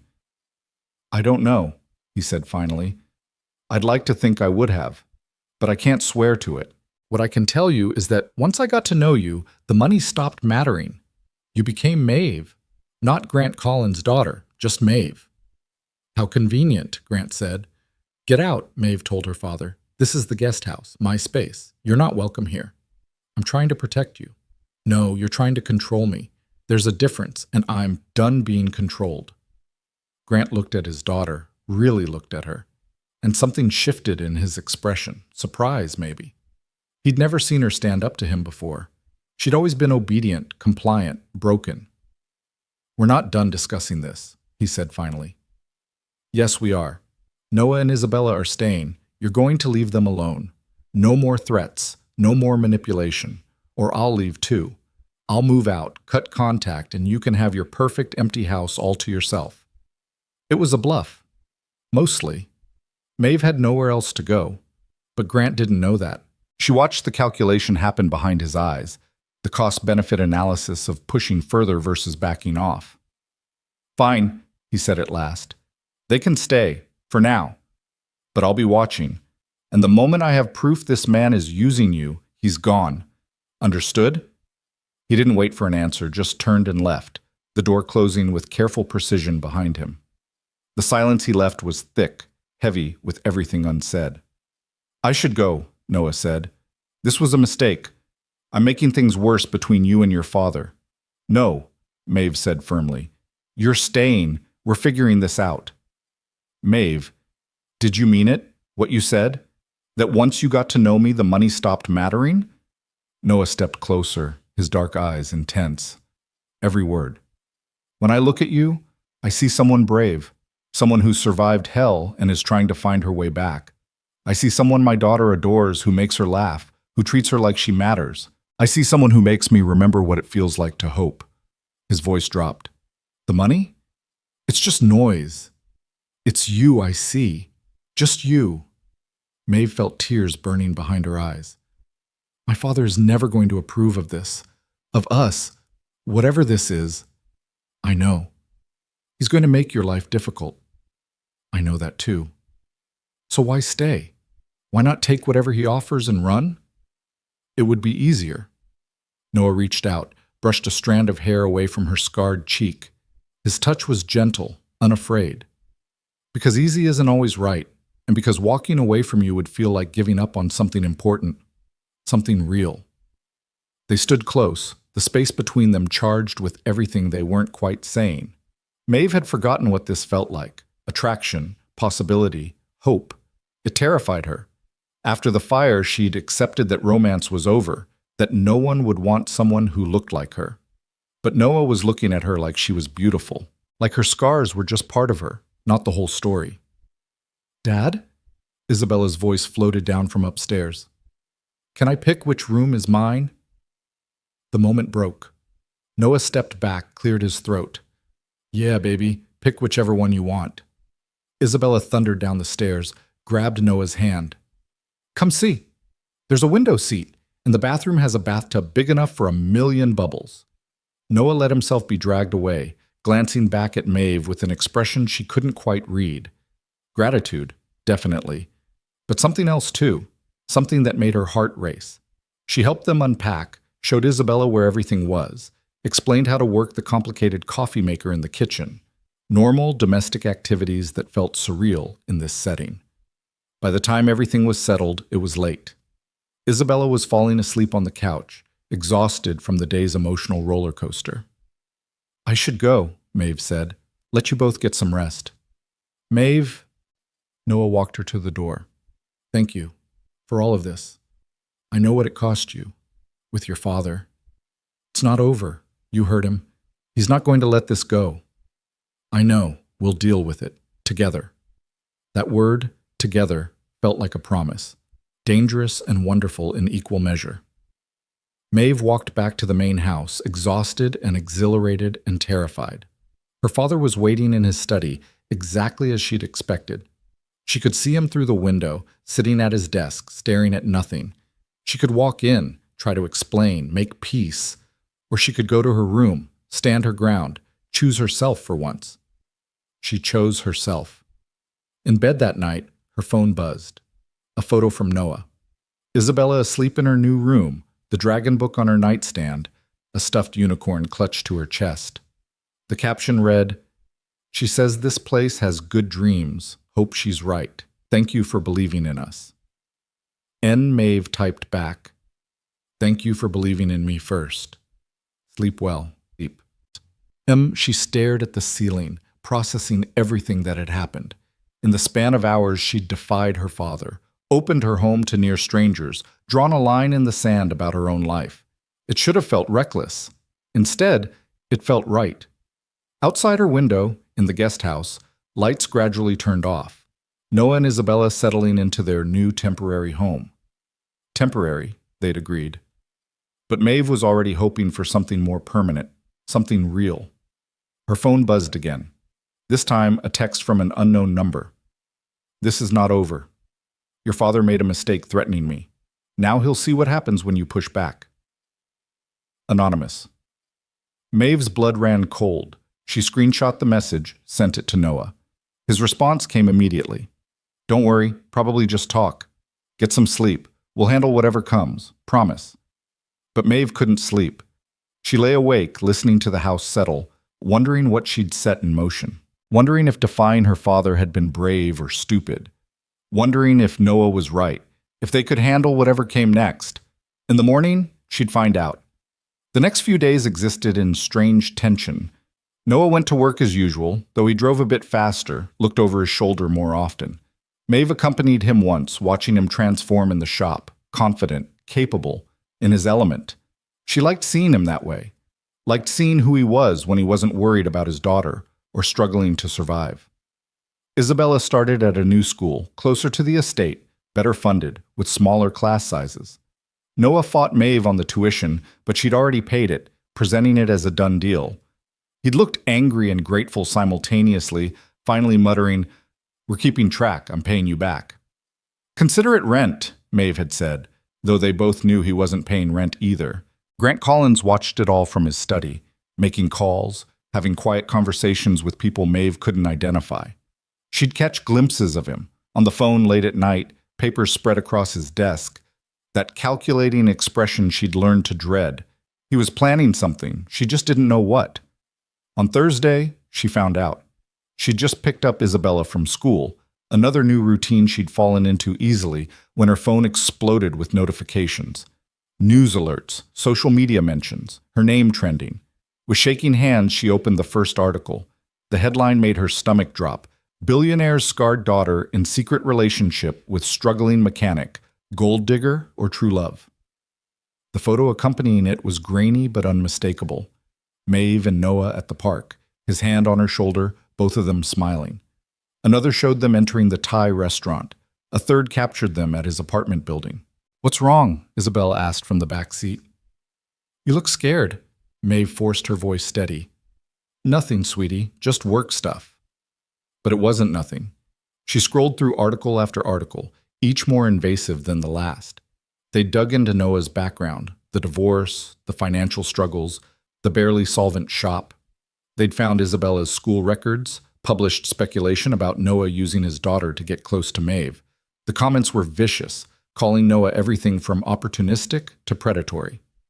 And woven through it all was one consistent thread. Sources close to the Collins family expressing concern about Maeve's judgment, her vulnerability, the possibility she was being manipulated.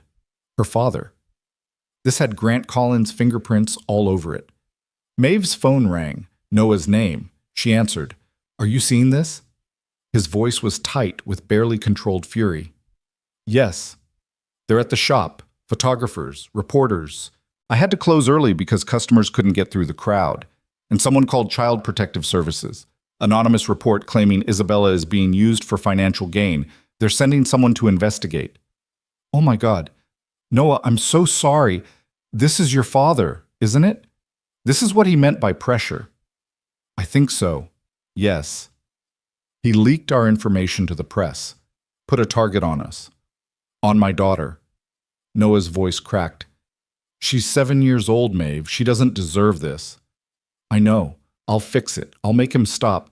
You can't fix this. It's out there now, permanent. They have our names, our faces, our lives, and they're twisting everything to make me look like some predator using his kid to seduce a rich girl. That's not true, and everyone who matters knows it. Does your father know it? Because it seems like he's the one spreading the story. Maeve had no answer. She dropped Isabella at the guest house, the girl mercifully unaware of what was happening, and stormed to the main house. She didn't knock on her father's study door, just threw it open. Grant looked up from his computer, unsurprised. I assume you've seen the news. You did this. You called the press, gave them information. I simply provided context to people who were already asking questions. A billionaire's daughter emerging from isolation, spending time with a financially struggling single father. That's news, sweetheart. I didn't create the story, just helped it along. You destroyed his reputation, his business. You sicked CPS on a little girl.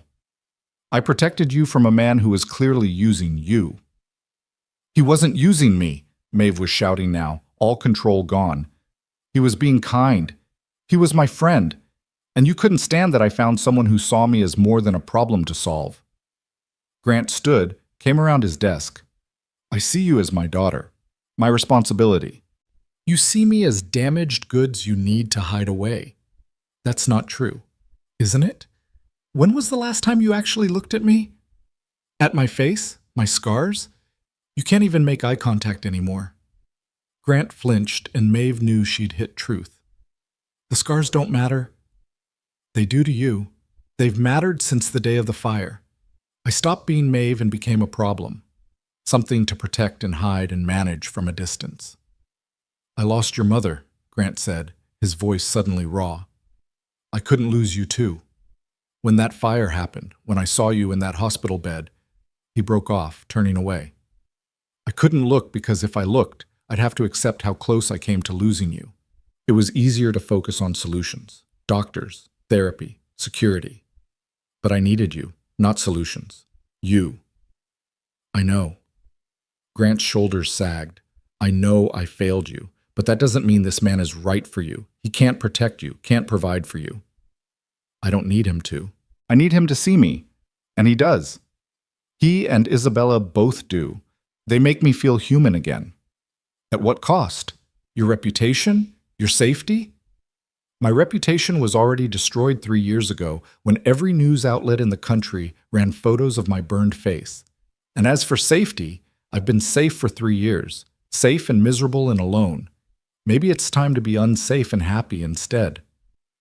Grant turned back to her, and for the first time in years he really looked at her.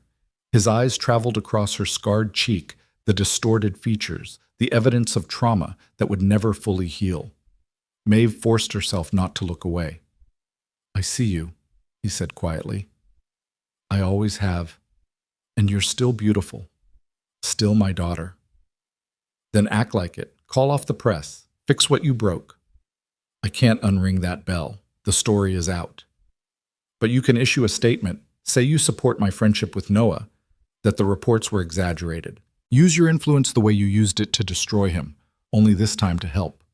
Grant studied her face. You care about him. This mechanic. Yes. More than just friends? Maeve hesitated, then spoke the truth she'd been avoiding. Maybe. I don't know. But I want the chance to find out, without you sabotaging it. Her father moved to the window, looking out at the estate grounds. When he spoke, his voice was tired. Your mother would have handled this better. She always knew the right thing to say. How to balance protection and freedom. Mom would have told you to let me live my own life, even if it scared you. It terrifies me. Thought of you being hurt again. I'm already hurt. Have been for 3 years. Noah didn't cause that. He's trying to help heal it. Grant was silent for a long moment. Then, I'll make a statement. Clarify that while I have concerns, any father would, I support your right to choose your own friends. The CPS investigation will disappear. I'll make sure of it. And the press? I can't control them completely, but I'll discourage further coverage. Threaten lawsuits if they harass you. It's the best I can offer. It wasn't perfect, but it was something. Maeve felt tears burning. Thank you. Don't thank me yet. I'm not giving my blessing, just stepping back for now. But if he hurts you, if this goes wrong, I know you'll destroy him. Completely. Maeve left the study emotionally exhausted. She walked to the guest house, found Noah pacing the living room while Isabella colored at the kitchen table, headphones on, oblivious. My father's issuing a statement, Maeve said without preamble. Backing off the press, the CPS thing will go away. Noah stopped pacing. Just like that? He's not happy, but he agreed to stop actively sabotaging us. Why? Because I told him he was losing me, that his protection felt like prison, and I think, maybe, he finally heard me. And Noah ran both hands through his hair. This is insane. Your whole life is insane. I know, I'm sorry. I never meant for any of this. Stop apologizing. You didn't do this. He did. Noah closed the distance between them. But we need to talk, really talk, about what this is, what we're doing. What do you mean? Your father asked if there was something between us. More than friendship. And I realized I don't know the answer. We've been spending all this time together, and Isabella adores you, and He stopped, struggling with words. I care about you, more than I should, more than is probably smart given the situation. Maeve's heart was pounding. I care about you too. But is that enough? We're from completely different worlds. I work 70-hour weeks and barely make ends meet. You live in a mansion with security gates. Your father is right. I can't provide for you the way you're accustomed to. I don't want you to provide for me.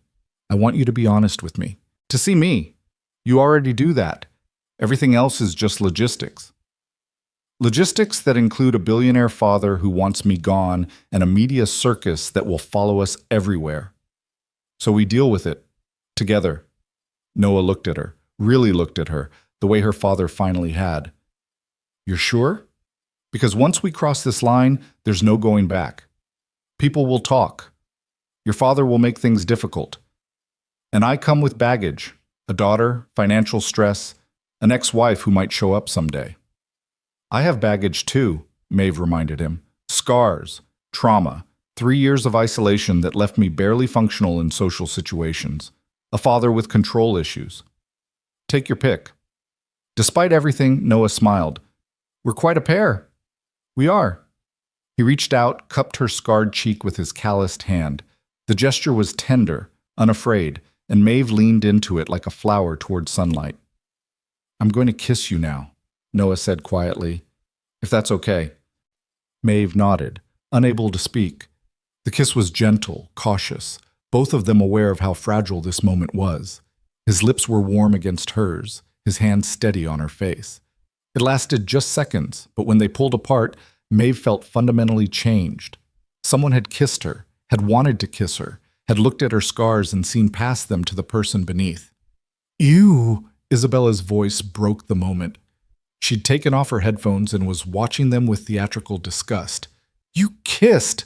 Gross! Very gross, Noah agreed, but he was grinning. The grossest. Are you guys dating now? Like boyfriend and girlfriend? Noah looked at Maeve, the question real beneath the humor. I guess that depends, Maeve? Yes, she said, surprising herself with the certainty in her voice. Yes, we are. Isabella squealed, launching herself at both of them, forcing a group hug that was awkward and perfect. This is the best day ever. We're like a family now. Over her head, Noah met Maeve's eyes, and she saw her own fear and hope reflected there. They were crossing a line. There would be consequences. Her father's disapproval, media attention, complications neither of them could fully anticipate. But looking at Noah's smile, at Isabella's joy, at this strange, broken, perfect thing they were building together, Maeve knew it was worth it. Whatever came next, they'd face it together, and for the first time in 3 years, that was enough. The statement Grant Collins issued 2 days later was clinical, carefully worded by lawyers, and just warm enough to deflect criticism without actually expressing approval. He acknowledged that his daughter was an adult capable of making her own choices, that Noah Reyes was a hardworking single father, and that while he had natural paternal concerns, he respected Maeve's autonomy. The press coverage didn't disappear entirely, but it shifted, less predatory, more curious. The photographers who'd camped outside Noah's shop gradually dispersed. The CPS investigation was quietly dropped, the complaint deemed unfounded, but the damage lingered. Noah's business had lost 3 regular customers who didn't want to deal with the drama. Isabella had been asked uncomfortable questions at her new school by kids who'd overheard their parents gossiping, and Maeve discovered that being public about their relationship meant every outing, every touch, every moment was subject to scrutiny and judgment. They tried to live normally anyway. Noah still worked impossible hours at the shop, though he started coming home for dinner more often. Maeve began volunteering at Isabella's school, helping with the after-school reading program, slowly rebuilding the confidence to be around people. Isabella thrived with the extra attention, her drawings now featuring 3 stick figures instead of 2. Her family, she called them, complete with labels in careful 7-year-old handwriting. 3 weeks after Grant's statement, on a Tuesday evening, Maeve was helping Isabella with her homework at the guest house kitchen table when Noah's phone rang. He was at the stove stirring pasta sauce he'd spent the afternoon perfecting, and he glanced at the screen with a frown. "Unknown number," he muttered, but answered anyway. "Hello?" Maeve watched his expression shift, confusion to shock to something that looked like physical pain. He gripped the counter edge, knuckles white. "When?" he asked, his voice hoarse. "Where?" A pause. "I understand. No, I won't. Thank you for letting me know." He ended the call and stood frozen, staring at nothing. "Dad?" Isabella said, looking up from her math worksheet. "What's wrong?" "Nothing, baby. Just work stuff." But his voice was hollow, and when he moved to turn off the stove, his hands shook. "Isabella," Maeve said gently, "why don't you go pick out a book for reading time? I'll be up in a few minutes." The girl hesitated, looking between the 2 adults, then slowly gathered her papers and headed upstairs. The moment her door closed, Noah's careful composure cracked. "That was a hospital in Seattle," he said quietly. "My ex-wife, Elena. She's been in an accident, critical condition." Maeve's breath caught. "Oh, God. Noah, I'm so sorry." "They only called because I'm still listed as her emergency contact. She never changed it, apparently." He laughed, but it was broken. 2 years. 2 years of nothing. No calls, no visits, no child support. Isabella asks about her sometimes, and I never know what to say. And now, what are you going to do? Noah finally looked at her, his eyes lost. "I don't know. Part of me thinks I should go. She's Isabella's mother. If something happens and I didn't at least try to be there..." He broke off. "But she abandoned us. She chose to leave. Why should I drop everything now?" Maeve moved to him, took his hands. "Because you're a better person than she was. And because Isabella might need closure, whether Elena recovers or not. You're saying I should go to Seattle. I'm saying you should do whatever feels right, and that whatever you choose, I'll support it." Noah pulled Maeve into his arms, holding tight, and she felt him trembling. They stood like that for a long moment, the pasta sauce cooling on the stove, the half-set table forgotten. "I can't take Isabella," Noah said finally. "She doesn't need to see her mother like that. In a hospital. Maybe dying. Then leave her here, with me. I'll take care of her. For how long? I don't know how long I'll be gone. However long it takes." Maeve pulled back enough to see his face. "She'll be safe, I promise. Your father, we'll deal with it. This is important. Family is important. Even complicated family." Noah searched her eyes, and whatever he saw there seemed to convince him. "Okay, I'll leave first thing tomorrow. Drive up, see what's happening, figure it out from there." They told Isabella together after dinner. The girl took it better than Maeve expected, though her face went very still when Noah mentioned her mother. "Is she gonna die?" Isabella asked, her voice small. "I don't know, baby. That's why I need to go check on her." "Do I have to go?" "No. You're going to stay here with Maeve. Is that okay?" Isabella looked at Maeve, then back to her father. Will you come back? The question broke Maeve's heart. This child who'd been abandoned once, now watching her father leave, even temporarily. The fear in her eyes was raw and real. Of course I'm coming back, Noah said, kneeling so they were eye level. I will always come back to you. You're my whole world, Is. Nothing changes that. Not distance, not your mother, nothing. Understand? Promise? I promise. Cross my heart. He made the gesture, and Isabella did it back, their private ritual. That night, after Isabella was asleep, Noah packed a small bag. Maeve sat on his bed, their first time in his bedroom, and the intimacy of it felt both natural and overwhelming. She watched him move through the space, grabbing clothes and toiletries, his movements mechanical. I'm scared, he admitted, sitting beside her, not of seeing Elena, of what it might stir up. Feelings I thought I'd buried, anger, definitely, but maybe other things too. That's normal. She was your wife. You loved her once.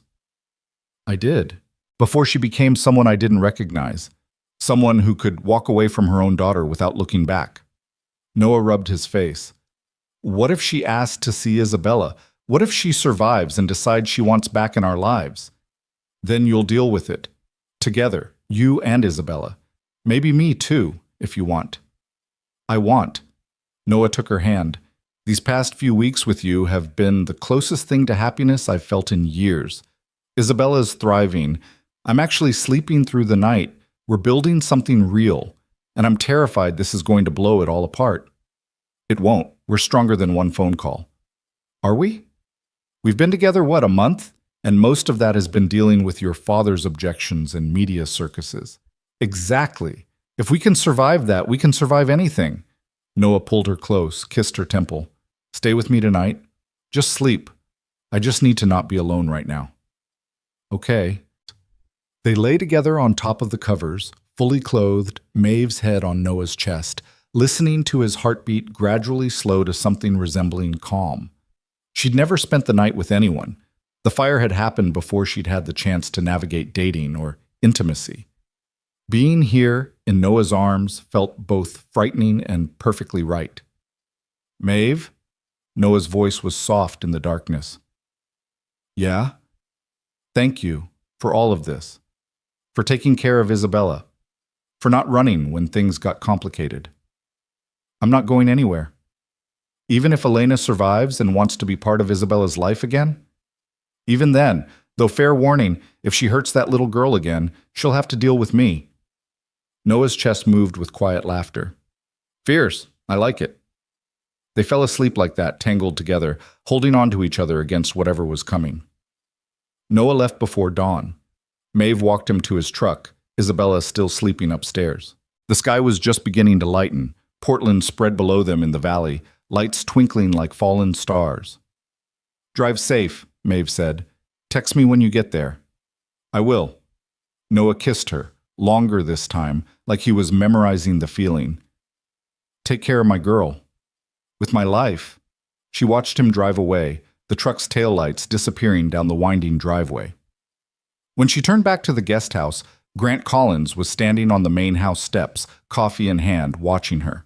They hadn't spoken much since his statement. He'd kept his distance, observing from afar, making no further moves against Noah. Now, in the early morning quiet, he approached. He's gone to Seattle, Grant said. It wasn't a question. Of course he knew. He probably had people monitoring everything. His ex-wife is in the hospital, critical condition. And he left his daughter with you. Yes, she's staying with me until he gets back. Grant sipped his coffee, considering. That's a lot of responsibility. A 7-year-old child. I can handle it. Can you? You barely leave the estate except to be with them. You haven't worked, haven't pursued any goals beyond this relationship. What happens when he realizes you've built your entire world around him? That's not healthy, Maeve. The criticism stung because it carried a grain of truth. She had built her life around Noah and Isabella, but not out of dependence, out of finally having something worth building toward. I'm volunteering at Isabella's school 3 days a week, Maeve said. I'm taking online classes again. Real ones, not the half-hearted attempts from before. I'm applying to community college for the spring semester. I'm building a life, Dad. It just includes them now. Grant's expression softened slightly. Community college, not the university? Not yet. I need to ease back in, rebuild confidence. Community college is a good start. What will you study? I don't know yet. Maybe education, maybe child development. Maybe I'll hate it and switch to something else. But at least I'm trying. Her father nodded slowly, and Maeve saw something she hadn't expected: pride. Your mother would be pleased. She always said you needed to find your own path, not the one I laid out for you. I miss her, Maeve said quietly, especially now. She'd know what to say about all of this. About Noah and Isabella, about me trying to figure out who I am after the fire. She'd say you're braver than you know, and that scars make you real, not broken. Grant's voice cracked slightly. She said that to me once, about my own scars, the ones no one could see. It was the most vulnerable Maeve had ever heard her father sound. She wanted to press, to ask about his pain, but he cleared his throat and straightened, businessman mask sliding back into place. The child, Isabella. She's welcome in the main house if she needs anything, and if you need help, ask. I may not approve of this situation, but I'm not going to let my granddaughter— He stopped, caught himself. I mean, not going to let a child under my roof go without proper care. He'd almost called Isabella his granddaughter. The slip was revealing, tender, quickly covered, but real. Maeve felt warmth spreading through her chest. Thank you, Dad. Grant nodded curtly and retreated to the main house, leaving Maeve alone in the dawn. She returned to find Isabella awake, sitting on the stairs in her unicorn pajamas, clutching her dragon book. Is Dad gone? She asked. Yes, sweetie, but he'll call later and he'll be back as soon as he can. What if he doesn't come back? What if Mom makes him stay? Maeve sat beside her on the stairs. Your dad loves you more than anything in the world. He'll come back. I promise. You can't promise that. Nobody can. The child's cynicism was heartbreaking. 7 years old and already so aware of how promises could break. Maeve pulled her close. You're right. I can't promise with absolute certainty, but I can tell you that your dad has never once let you down. Not once. And he's not going to start now. What if Mom asks him to come back, to be a family again? Do you want that? Maeve asked carefully. For your parents to get back together? Isabella was quiet for a long moment. I used to. I used to pray for it every night. But then Dad got sadder and sadder, and Mom never called, and I realized maybe it's better this way. At least now Dad smiles sometimes. He smiles a lot, especially around you. And around you. You make him happy too. Isabella looked up at Maeve with those serious dark eyes. If Mom comes back and tries to take him away, will you fight for us? With everything I have. Good. Because you're part of our family now. You can't just leave. They spent the morning together. Breakfast, then Isabella's homework, then a walk around the estate grounds. Maeve showed her the gardens her mother had planted, the greenhouse where exotic orchids grew, the small pond with koi fish that were probably worth more than Noah's truck. Isabella was delighted by all of it, asking endless questions, touching everything with careful curiosity. They were feeding the fish when Grant appeared again, this time with his tablet.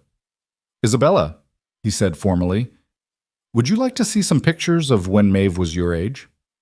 The girl's face lit up. Yes! They settled on a bench, Isabella between them, as Grant scrolled through digital photos. Maeve hadn't seen many of these, childhood pictures her father had scanned and archived. There she was at 7, gap-toothed and grinning, holding a science fair trophy. At 8, covered in mud after helping her mother plant trees. At 9, serious and focused, reading a book that was definitely too advanced for her age. You look happy, Isabella observed. Before the fire, I mean. I was, Maeve said, most of the time. Do you think you'll be that happy again? Maeve glanced at her father, then back at Isabella. I think I'm getting there, thanks to people like you. Grant cleared his throat. Isabella, have you had lunch? Not yet. The kitchen staff can prepare something. What would you like? Really? Anything? When Grant nodded, she grinned. Grilled cheese with tomato soup. And can they cut the sandwich into triangles? Dad always forgets and does squares. I'll make sure they do triangles. Grant stood, then hesitated. Maeve, you'll bring her to the main house in about 30 minutes? We'll be there. After he left, Isabella turned to Maeve with wide eyes. Your dad is scary, but also kind of nice? That's a good description, actually. Lunch in the main house was surreal. The formal dining room had been set for 3, Grant at the head, Maeve and Isabella on either side.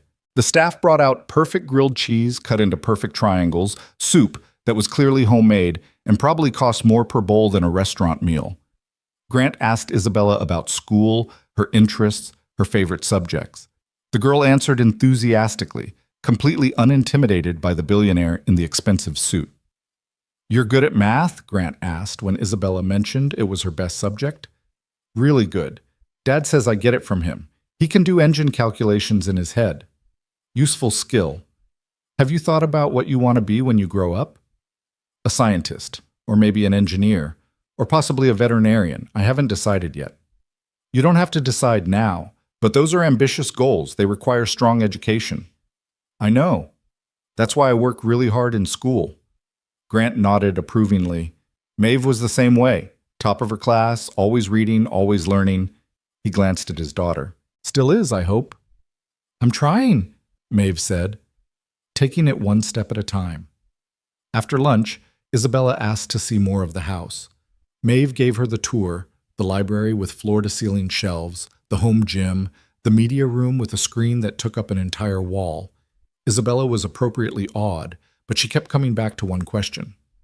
Where's your room? Can I see it? Maeve hesitated. She hadn't had anyone in her room since the fire. It was her sanctuary, her safe space. But looking at Isabella's eager face, she couldn't refuse. The room was exactly as she'd left it that morning. Bed made, curtains open, the covered mirrors she'd finally uncovered last week after Noah had gently suggested that hiding from her own reflection wasn't healing. Isabella walked through slowly, taking in everything.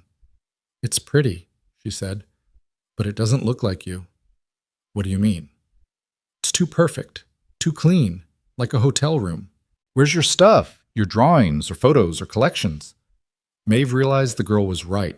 This room had no personality, no evidence of who she was, just expensive furniture and neutral colors and nothing that said Maeve lived here. I guess I stopped decorating after the fire. Stopped caring about that stuff. You should care again. Dad says a room should tell your story. Isabella picked up a frame from the dresser, the only photo in the room, Maeve and her mother from years ago. Is this your mom? Yes, she died when I was 12. I'm sorry, that must have been really hard. It was, still is sometimes. Isabella set the frame down carefully. At least you have good memories. I barely remember my mom. Just bits and pieces, her perfume, the way she sang in the car, but it's getting fuzzier. That's normal. You were young when she left. Do you think she ever thinks about me? Like on my birthday or holidays or random Tuesdays? Maeve's heart broke for this child who'd been abandoned, who carried that wound so close. I think she thinks about you all the time. And I think wherever she is, whatever happened, she regrets leaving you. Because you're extraordinary, Isabella. Anyone who walked away from you made the biggest mistake of their life. Isabella threw her arms around Maeve's waist, hugging fiercely. I'm glad Dad found you, even if it was because I got lost in the mall. Me too, sweetheart. Me too. Noah called that evening. Isabella talked to him first, telling him about the koi fish and the grilled cheese triangles and how Grandpa Collins, she'd apparently decided that's what she was calling Grant, had shown her baby pictures of Maeve. When she handed the phone over, her expression was carefully neutral. He sounds tired, she whispered. Make sure he's okay. Maeve took the phone to her room for privacy. Hey, how are you? Exhausted, confused. Elena's in a medically induced coma. Car accident. Drunk driver ran a red light. She's got internal bleeding, broken bones, head trauma. They don't know if she'll make it. God, Noah, I'm so sorry. Her boyfriend was with her. He died on impact. I didn't even know she had a boyfriend. His voice was hollow. There's no one else here. Her parents died before we met. She was an only child. Her friends have all moved on. It's just me. sitting in a hospital waiting room being the emergency contact for a woman who erased me from her life. You don't have to stay. I do, though, because if she wakes up, someone should be here. And if she doesn't, he trailed off. Isabella asked about her last month, wanted to know why her mother didn't love her enough to stay. I told her that her mother's leaving had nothing to do with how lovable Isabella was, that sometimes adults make terrible choices and kids get hurt through no fault of their own. But how do I explain this? If Elena dies, how do I tell my daughter her mother is gone forever? The same way you've explained everything else, with honesty and love. And you won't do it alone. I'll be there. You're too good to us, you know that? No. I'm just grateful you let me be part of your lives. They talked for another hour. Noah told her about the hospital, the doctor's updates, the sterile waiting room where he'd been camping out. Maeve told him about Isabella's day, about Grant's surprising warmth, about how she was managing. When they finally hung up, Maeve felt the distance between them like a physical ache. The next 3 days followed a similar pattern. Noah called morning and evening with updates. No change, still critical, still uncertain. Isabella went to school, did homework, played in the gardens, slowly relaxed into the routine. Grant appeared at odd moments, bringing Isabella books about science, or sitting with them at dinner, his stern exterior gradually softening around the child's enthusiasm. On the fourth night, Isabella had a nightmare. Maeve woke to the sound of crying and found the girl sitting up in bed, tears streaming down her face. "He's not coming back," Isabella sobbed. "He left like Mom did, and he's not coming back." "That's not true, sweetheart. He's coming back, I promise." "You can't promise." "Nobody can. People leave all the time." Maeve climbed into the bed, pulling Isabella close, letting her cry it out. The child's pain was raw, primal, the wound of abandonment reopened by her father's absence. They sat like that for over an hour, Maeve rocking her gently, whispering reassurances that felt inadequate but were all she had to offer. Finally, Isabella's sobs quieted. "I'm scared," she whispered. "What if something happens to Dad? What if there's another accident? What if I lose everyone?" "You won't. And even if something did happen, which it won't, you wouldn't be alone. You'd still have me. Always. Promise?" "I promise. Cross my heart." Maeve made the gesture, and Isabella did it back. "Can I sleep here? With you?" "Of course." They curled up together, Isabella's small body tucked against Maeve's side. As the child's breathing finally evened out into sleep, Maeve stared at the ceiling and sent up her own desperate prayer that Noah would come home soon. This little girl needed her father, and if Maeve was being honest, she needed him too. Noah called at midnight. Maeve answered on the first ring, careful not to wake Isabella. "She woke up," Noah said without preamble. "Elena. She's awake." "That's good, right?" "I don't know. She's confused, in pain, asking for her boyfriend. Had to tell her he died. That was brutal." Noah's voice was ragged. "Then she saw me and just started crying, apologizing over and over, saying she was sorry for leaving, sorry for being a coward, sorry for everything." "What did you say?" "Nothing at first. Then I asked her why she left, why she abandoned Isabella, needed to finally hear it." "And?" "She said she wasn't ready, that motherhood terrified her, that she woke up one day and realized she'd made a mistake, not having Isabella, but thinking she could be the mother Isabella deserved. Said she was drowning, suffocating, losing herself. So she left. Thought we'd be better off without her." Maeve absorbed this. "Do you think that's true?" "Part of me does. She was struggling. I saw it, but didn't know how to help. Postpartum depression, maybe, or just incompatibility with parenting.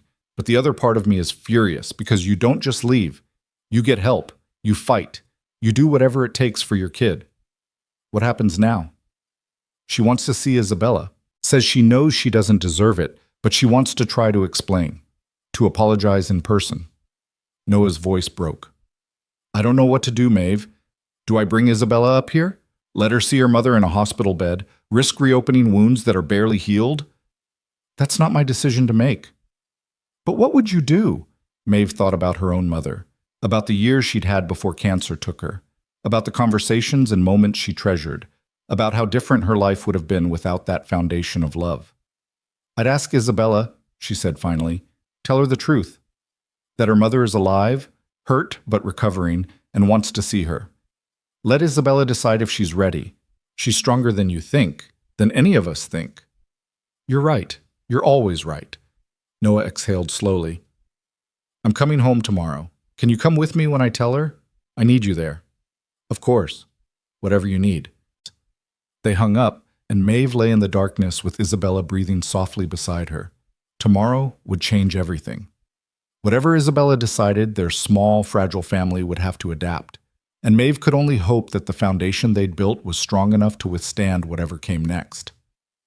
Morning arrived too quickly. Maeve woke to find Isabella already up, standing at the window, watching the driveway. He'll be here soon, Maeve said. I know, I can feel it. Isabella turned, and her expression was older than her years. Something happened, something big, I can tell. Your dad will explain when he gets here. Is my mom dead? The direct question caught Maeve off guard. No, she's not dead. Then she's alive, and he talked to her. Isabella's voice was eerily calm. That's why he's coming home, to tell me about her. How did you— I'm not a baby. I knew that's where he went, to see if she was dying. Isabella crossed her arms, defensive. Is she going to be okay? Yes. She woke up. She's going to recover. Good. But Isabella's expression was conflicted, relief and resentment warring on her face. Noah's truck pulled up 2 hours later. Isabella bolted out the door before Maeve could stop her, throwing herself at her father the moment he emerged. He caught her, held her tight, and Maeve saw his shoulders shaking. Father and daughter, clinging to each other, working through emotions too big for words. Finally, they pulled apart. Noah's eyes found Maeve's over Isabella's head, and she saw exhaustion there, and fear, and gratitude. Let's go inside, he said. We need to talk. All of us. They settled in the living room, Noah on the couch, Isabella pressed against his side, Maeve in the chair across from them. For a moment, no one spoke. Your mother is alive, Noah started. She was in a bad accident, but she's going to be okay. I know, Isabella said. Maeve told me. Right, well, she woke up yesterday. And she wants to see you. She wants to talk to you, to explain why she left, to apologize. Isabella was very still. Do I have to go? No, this is completely your choice. We can say no, and that's okay, or we can go, and you can see her, and that's okay too. Whatever you decide, I support you. What do you want me to do? I want you to do whatever feels right to you. This isn't about what I want. Isabella looked at Maeve. What about you? What do you think I should do? Maeve chose her words carefully. I think sometimes hearing the truth, even when it hurts, is better than living with questions. But I also think you don't owe anyone anything. Not your mother, not your father, not me. This is your choice. The girl sat quietly, processing.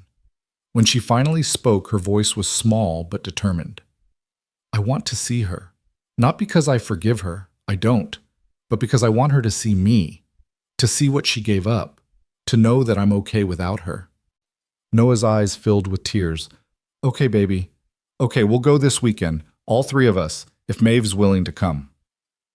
I'll come, Maeve said immediately. Together, Isabella said firmly. We do this together, like a family. Noah pulled both of them close, Isabella on one side, Maeve on the other, and for a moment they just held each other. Three broken people who'd somehow found each other, who'd built something real and fragile and worth protecting. Whatever happened in Seattle, whatever Elena said or did, they would face it together. And maybe, just maybe, they'd come out stronger on the other side. The drive to Seattle's took 3 hours, and every mile felt heavier than the last. Noah drove, his hands tight on the wheel, jaw clenched in that way that meant he was fighting to stay composed. Isabella sat in the back seat, unusually quiet, staring out the window at the passing landscape.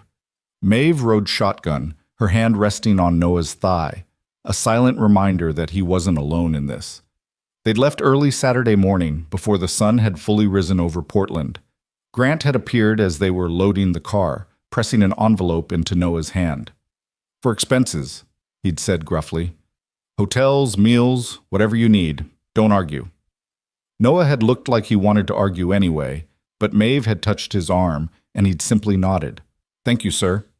"Take care of my girls," Grant had said, and the possessive pronoun had included both Maeve and Isabella.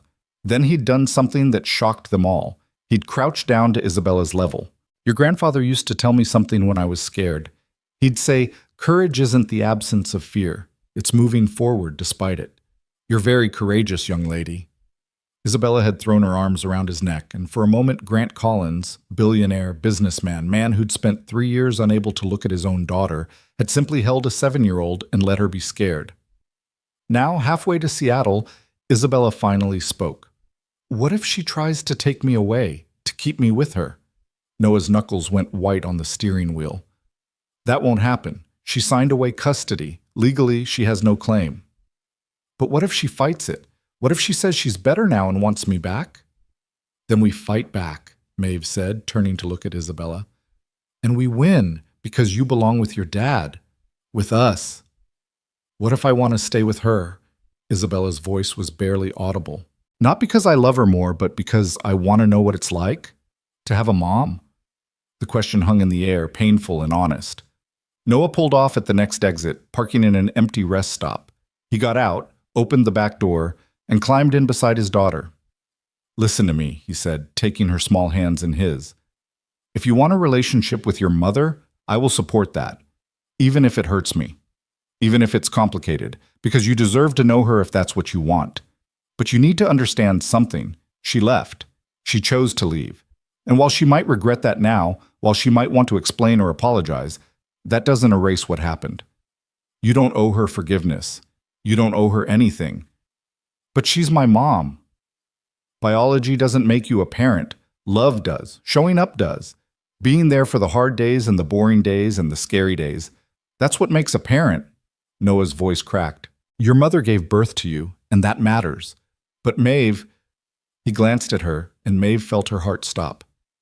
"Maeve has shown up every single day since we met her. She's been there for you without obligation, without being asked, just because she cares. That's what family looks like." Isabella looked at Maeve through the gap between the seats. "Are you going to be my mom? Like, officially?" Maeve's breath caught. They hadn't talked about this, about the future, about labels, about what they were building beyond the immediate moment.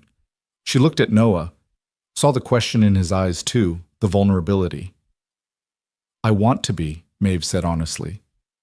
"If that's what you want, if that's what your dad wants. I can't replace your biological mother, but I can love you like you're mine.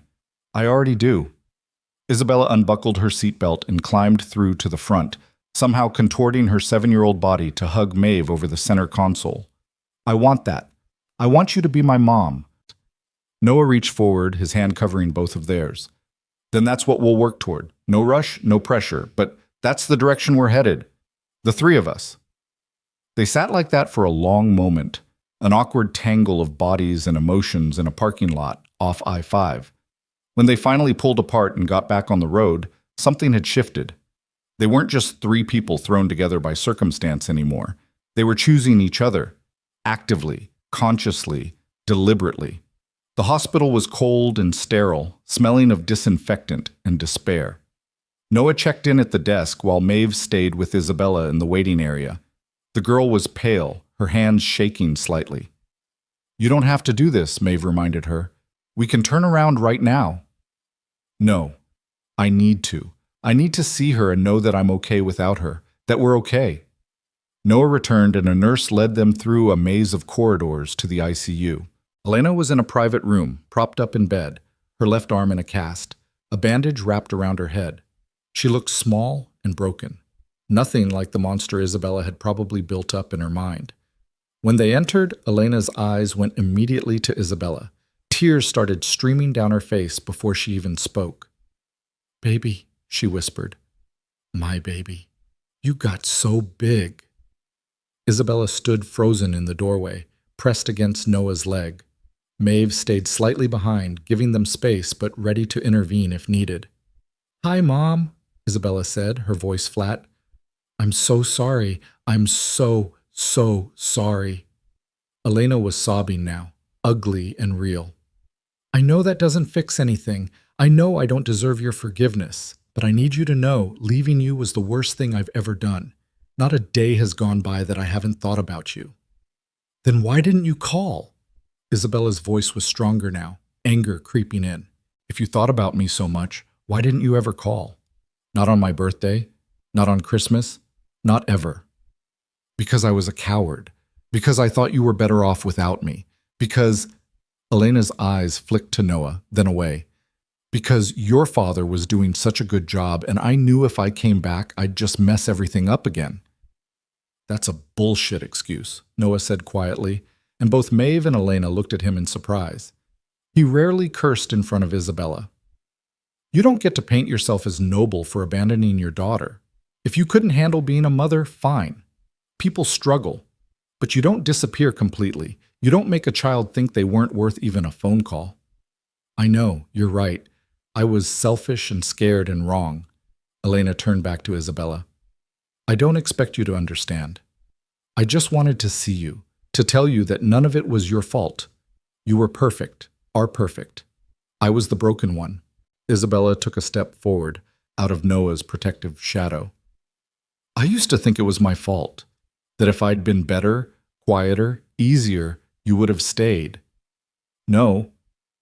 But Dad got me a therapist, and she helped me understand that adults make their own choices, that you leaving was about you, not me.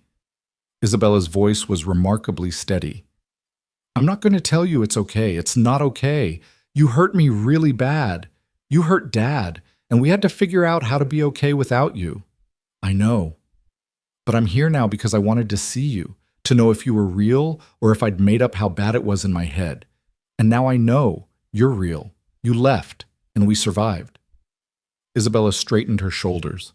We're actually good now, really good. I have friends at school, and Dad's shop is doing okay. And we have Maeve now. She's going to be my mom, the one who stays. Elena's gaze shifted to Maeve for the first time. You're Maeve Collins, Grant Collins' daughter. Yes. And you're with Noah? With them? I am. Elena studied her, the scars, the expensive clothes, the way Maeve stood protectively close to Isabella and Noah. Then they're lucky. Take care of them, please. I will. Isabella took another step forward, close enough now to touch the hospital bed. I hope you get better, I do, but I don't think I want to see you again. Not for a while. Maybe not ever. I need to think about it. I understand, Elena whispered. Goodbye, Mom. Goodbye, Isabella. I love you. I always have. Isabella turned and walked out of the room without looking back. Noah started to follow, then paused. He looked at his ex-wife, this woman he'd once loved, who'd given him his daughter and then shattered both their hearts. I hope you find whatever you're looking for, he said finally. I hope you get help, get healthy, build a life you can live with. But stay away from us. If Isabella wants to reach out someday, that's her choice. But you don't get to disrupt our lives again. We've moved on. I can see that. She's beautiful, Noah. You did an amazing job. We did an amazing job. Me and Maeve. We're a team now. Noah left without waiting for a response. In the hallway, Isabella was sitting on a bench, swinging her legs, looking remarkably calm. Maeve sat beside her, an arm around her shoulders. You okay? Noah asked. Yeah. Actually, I think I am. Isabella looked up at him. She's smaller than I remembered. Sadder. I thought seeing her would make me feel something big, but mostly I just feel nothing.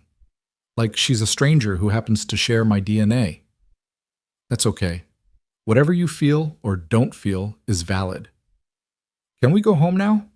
I miss Grandpa Collins and the koi fish in my own room. Home. She'd called the estate home. Maeve felt tears prick her eyes. Yeah, baby, Noah said, his voice thick. Let's go home. They stopped for lunch on the drive back, a roadside diner with red vinyl booths and a waitress who called everyone Honan. Isabella ordered chocolate chip pancakes even though it was noon, and neither Noah nor Maeve had the heart to say no. She ate with enthusiasm, chattering about normal 7-year-old things, school projects and playground politics, and whether they could finally get that dog she'd been promised. I never promised a dog, Noah protested, but he was smiling. You implied it very strongly, Isabella countered, and Maeve mentioned it, so it's basically a promise. We'll talk about it, Maeve said, and Noah shot her a look that said we'll definitely be talking about this later. By the time they reached Portland, the sun was setting, painting the sky in shades of amber and rose. Isabella had fallen asleep in the back seat, her head against the window, the dragon book clutched to her chest like always. Noah drove with one hand, his other intertwined with Maeve's. Thank you, he said quietly, for coming, for being there, for all of it. You don't have to thank me. I do, though. You didn't sign up for any of this, the ex-wife drama, the complicated kid, the broke mechanic with more problems than solutions. I signed up for you, for Isabella, for this. Maeve squeezed his hand. All the messy, complicated, beautiful parts. When they pulled through the estate gates, Grant was waiting on the front steps of the guest house. He must have been watching for them. Isabella woke up as Noah parked, and the moment she got out, she ran to Grant. Grandpa! I saw my mom, and I told her I was okay without her, and it was scary, but I did it, and now can we please feed the koi fish? Grant looked startled by the enthusiasm, the easy affection, the grandfather title that had somehow stuck. But he nodded seriously. Of course. Let's go feed the fish. You can tell me all about your day. He offered his hand, and Isabella took it, chattering away as they walked toward the gardens. Noah and Maeve watched them go. Your father is good with her, Noah observed. She's good for him, reminds him how to be human. They went inside the guest house, and for the first time in days, the weight of worry lifted. They were home, safe, together. Noah pulled Maeve close, just holding her, breathing her in. Move in with me, he said suddenly. Officially, not just helping out or being here during crisis. Actually move in, share this space, this life. Noah, I know it's fast. I know we've only been together a couple months, but it doesn't feel fast. It feels right, like this is where we were always heading. He pulled back to look at her. I love you, Maeve. I love how you are with Isabella. I love how brave you are, even when you're terrified. I love your scars because they're part of your story, and your story made you who you are. I just love you. Maeve felt tears streaming down her face. I love you too, so much it scares me sometimes. So move in. Be with us. Officially. Yes. Okay. Yes. Noah kissed her then, deep and real and full of promise. When they pulled apart, they were both grinning like idiots. We should probably tell Isabella, Maeve said. She already knows. Kid's been planning where your stuff should go for weeks. They spent the evening as a family, Noah cooking dinner while Maeve helped Isabella with homework. All three of them talking over each other, laughing at nothing, existing in that perfect domestic bubble. After dinner, they watched a movie, Isabella sprawled across both their laps, fighting sleep because she didn't want the day to end. Bedtime is, Noah said when the credits rolled. But I'm not tired, she protested through a yawn. Nice try, come on. They went through the bedtime routine together, teeth brushing, pajamas, the dragon book for the 1000th time. When Isabella was finally tucked in, she looked up at them both. Are you happy? She asked. Very, Maeve said. Good. Me too. Isabella's eyes were already closing. Love you, Dad. Love you, Maeve. Love you too, baby, Noah whispered. Love you, Isabella, Maeve added. They left her door cracked, the hallway light spilling in how she liked it. In the living room, they collapsed onto the couch, exhausted and content. We should talk, Noah said, about the future, about making this official. What do you mean? Noah shifted to face her, suddenly nervous. I mean, I know it's too soon for marriage. We've got time for that. But I want you to know this isn't temporary for me. You're not temporary. I'm in this for the long haul. Me too. Good, because Isabella's already planning the wedding. She's got very specific opinions about flowers, apparently. Maeve laughed. Of course she does. They sat in comfortable silence, Maeve's head on Noah's shoulder, his arm around her. Outside, Portland sparkled below them, the city lights reflecting off the river, the mountains' dark silhouettes against the sky. I never thought I'd have this, Maeve said quietly. After the fire, I accepted that my life was over, that I'd spend forever hidden away, alone, just existing. But you changed that. You and Isabella. You made me believe I could have a real life again. You gave us a real life too. Before you, it was just survival. Now it's actually living. The next few months passed in a blur of ordinary happiness. Maeve officially moved into the guest house, her things mixing with Noah's and Isabella's until the space felt like it belonged to all of them. She enrolled in community college, taking classes in early childhood education, discovering a passion for working with kids who'd experienced trauma. Noah's shop picked up more business, stabilized by positive word of mouth, and one very favorable review from a tech columnist who turned out to be Grant's friend. Isabella thrived, making honor roll and joining the school's science club. She stopped having nightmares about abandonment, started calling Maeve Mom more often than not, usually when asking for something Noah had already said no to. They were a family in every way that mattered. Grant surprised them all by becoming increasingly involved. He attended Isabella's science fair, standing awkwardly among the other parents but clapping louder than anyone when she won second place. He started having dinner at the guest house once a week, his stiff formality gradually melting into something approaching warmth. He and Noah developed a wary respect, bonding over their shared desire to protect and provide for the females in their lives. One evening in late spring, nearly a year after that first meeting in the cafe, Maeve found herself alone in the main house with her father. Isabella was at a sleepover, Noah working late on a rush job. Grant was in his study, and Maeve knocked on the open door. "Can we talk?" she asked. Grant looked up, immediately concerned. "What's wrong?" "Nothing. I just wanted to say thank you." "For what?" "For backing off, for giving Noah a chance, for being a grandfather to Isabella, for all of it." Maeve sat in the chair across from his desk, the same chair where she'd sat countless times as a child, being lectured or praised or simply seen. "I know it wasn't easy, accepting this situation." "It wasn't," Grant admitted. "But you were right. I was trying to protect you by keeping you isolated, and all I did was make you miserable. You're happier now than you've been since before the fire. I can't argue with that." "I am happy, terrifyingly so." "Why terrifyingly?" "Because I keep waiting for something to go wrong, for it to fall apart. I'm not used to things working out." Grant set down his pen, giving her his full attention. "Your mother used to say that happiness isn't something you wait for permission to feel. It's something you grab hold of and protect fiercely. She'd want you to stop waiting for the other shoe to drop and just enjoy what you've built." "I miss her." "Every day. But she'd be so proud of you, of the woman you've become, the family you've created, the way you've rebuilt your life from the ashes. Literally." His voice softened. "I'm proud of you too." Maeve felt tears burning. Her father so rarely expressed emotion, and hearing it now felt like balm on wounds she'd carried for years. "There's something I want to ask you," she said. "Noah and I have been talking about making things official.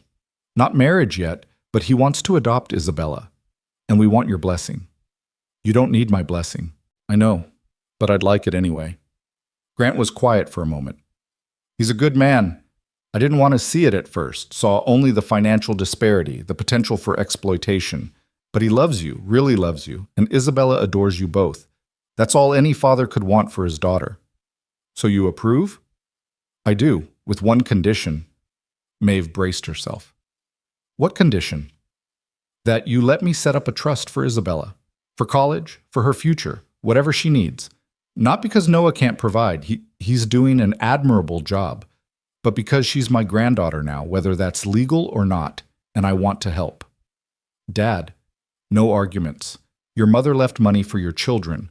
Biological or chosen, Isabella counts. Let me do this." Maeve nodded, too emotional to speak.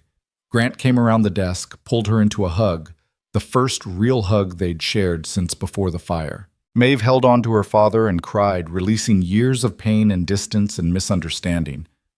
"I'm sorry," Grant whispered, "for pulling away after the fire, for not being there the way you needed. You're here now, that's what matters." That night, when Noah got home, Maeve told him about the conversation. They sat in their room, shared and real, and planned for the future. Isabella's birthday is in 2 months, Noah said. What if we do it then? Make it official. Give her the best 8th birthday present ever. You think she'd like that? Are you kidding? She's been practicing writing Isabella Grace Reyes Collins in her notebooks. Maeve laughed. She has not. She absolutely has. I found 3 pages of it yesterday. They spent weeks planning, keeping it secret, working with lawyers to finalize the paperwork. On Isabella's 8th birthday, they threw a party at the estate. Her school friends, their small circle of family, even some of Noah's regular customers from the shop. Grant had insisted on hiring caterers and a magician, and the result was controlled chaos in the best possible way. When the cake was eaten and the presents opened, Noah asked everyone to gather in the living room. Isabella, sugar high and giddy, bounced on the couch between Noah and Maeve. We have one more present, Noah said. The biggest one. Bigger than the telescope? Isabella asked, eyes wide. Bigger than the telescope. Noah pulled out an envelope, hands shaking slightly. When you were born, your mom and I gave you the name Isabella Grace Reyes. It's a beautiful name. But names can grow, just like people can grow, and families can grow too. He opened the envelope, pulled out the official documents. If you want, and only if you want, we'd like to add to your name. Make it Isabella Grace Reyes Collins. Make you officially Maeve's daughter too. Make us officially a family. Isabella stared at the papers, her mouth open. Around them, the room had gone silent. Even the 8-year-old sensed something important was happening. You mean adoption? Isabella whispered. Yes, Maeve said. If you want. You don't have to answer now. Yes! Isabella launched herself at Maeve, nearly knocking her off the couch. Yes, yes, yes, I want to be yours. I want to be a family. The room erupted in applause and cheers. Grant wiped his eyes discreetly. Several of Isabella's friends demanded to know if this meant they could come to the mansion more often. And Noah pulled both his girls close, overwhelmed by the improbability and perfection of this moment. Later, after the party wound down, and Isabella was showing her new name to anyone who'd listen, Maeve found herself standing in the garden with her father. The late afternoon sun cast everything in gold, the roses her mother had planted years ago blooming in riotous color. She would have loved this, Grant said. Your mother would have loved Noah and Isabella, would have loved seeing you this happy. I wish she could have met them. Me too. But I think she knew, somehow, that you'd find your way to this. They stood together in comfortable silence, watching through the window as Noah and Isabella danced to music only they could hear, as the life Maeve had built continued its beautiful, chaotic unfolding. 6 months later, on a crisp October afternoon, Noah took Maeve hiking to a spot outside the city he'd discovered years ago. It was beautiful, a rocky outcrop overlooking the Columbia River Gorge, autumn colors painting the landscape in flame. They sat on the rocks, sharing water and granola bars, talking about nothing and everything. I've been thinking, Noah said casually, too casually. About? About how your last name is Collins and mine is Reyes, and Isabella has both now, but you and I don't officially share anything. Maeve's heart started pounding. Noah, I know we said we'd wait, but I don't want to wait anymore. He pulled a small box from his jacket pocket. This isn't fancy. It's not some huge diamond from a celebrity jeweler. It's just a simple silver ring with a sapphire, because you told me once that was your mother's birthstone. Noah, I'm not proposing, not yet, because I want to do that right, with Isabella there, probably with your father hovering nervously in the background. He opened the box. But this is a promise, that I'm going to propose, that I want to marry you, that I want to spend the rest of my life building this beautiful, messy, impossible thing we've created. Maeve took the ring with shaking hands. It was perfect. Not too big, not flashy, just beautiful. Like everything about Noah, it was honest and real. Help me put it on? She asked. Noah slid the ring onto her right hand, not the left, because this was a promise, not yet the official question. I love you, Maeve Collins. Scars and strength and everything in between. I love you too, more than I knew it was possible to love someone. They sat on that rock as the sun began to set. The gorge spread below them like a promise. Maeve thought about the girl she'd been 3 years ago, terrified, isolated, convinced her life was over, and she thought about who she was now, Mother, girlfriend, student, person, whole despite the scars, happy despite the trauma, living instead of just surviving. The actual proposal came 2 months later on Christmas Eve. The entire family was gathered: Grant, Noah, Maeve, Isabella, even some of Noah's cousins who'd driven up from California. They'd just finished dinner when Noah tapped his glass, asking for everyone's attention. "So," he said, clearly nervous, "I have something to ask. With all of you as witnesses." Isabella was bouncing in her seat, obviously in on the secret. Grant looked suspiciously emotional. Noah took Maeve's hand, pulled her to her feet. "A year and a half ago, I walked across a cafe to help a scared woman who needed someone to see her, not just her scars. I had no idea that woman would change my life, would become my best friend, my partner, my daughter's mother in every way that matters." He dropped to one knee and Maeve's vision blurred with tears. "Would become the love of my life. Maeve Collins, will you marry me?" The ring was different this time, the one from the promise ring, but reset, enhanced, made official. Maeve looked at it, at Noah's hopeful face, at Isabella's excited expression, at her father's soft smile. "Yes," she said, her voice breaking. "Yes, absolutely yes." Noah stood, swept her into his arms, kissed her while their family cheered, and Isabella shouted, "I told you she'd say yes!" Grant popped champagne, the expensive kind he'd been saving, and they toasted to the future, to family, to second chances and hard-won happiness. The wedding was small, held the following June in the estate gardens. Isabella was the maid of honor, taking her duties very seriously, managing Maeve's train with the concentration of a surgeon. Grant walked Maeve down the aisle, his arms steady, his eyes bright with unshed tears. Noah stood at the altar in a suit that probably cost a month's shop earnings, looking at Maeve like she was the most beautiful thing he'd ever seen. They wrote their own vows. Noah promised to always see her, to never let her hide, to love every scar and story that made her who she was. Maeve promised to always show up, to be the mother Isabella deserved, to build a life with Noah that honored both their pasts while embracing their future. When they kissed, sealing the marriage, Isabella cheered louder than anyone. "That's my mom and dad," she announced to everyone within earshot, as if they might have forgotten. The reception stretched into evening, lights strung through the trees, music floating on the warm air. Maeve danced with her father, with her new husband, with her daughter. She watched Noah laughing with his cousin, watched Isabella teaching Grant how to do some complicated hand clap game, watched the family they'd built from broken pieces come together in joy. Later, much later, when the party had wound down and Isabella had finally fallen asleep in her room at the main house, Grant insisting she stay with him so the newlyweds could have privacy, Noah and Maeve stood on the guest house porch. Their house now. Their home. "Happy?" Noah asked, pulling her close. "Terrifyingly so," Maeve admitted. "I keep thinking I'm going to wake up and it'll all be a dream." "Not a dream, just life. Our life." Noah turned her to face him, his hands gentle on her scarred cheek. "You know what I see when I look at you?" "What?" "Courage, strength, beauty. Everything I need, everything Isabella needs, everything we didn't even know we were looking for." Maeve kissed him, long and slow and full of promise.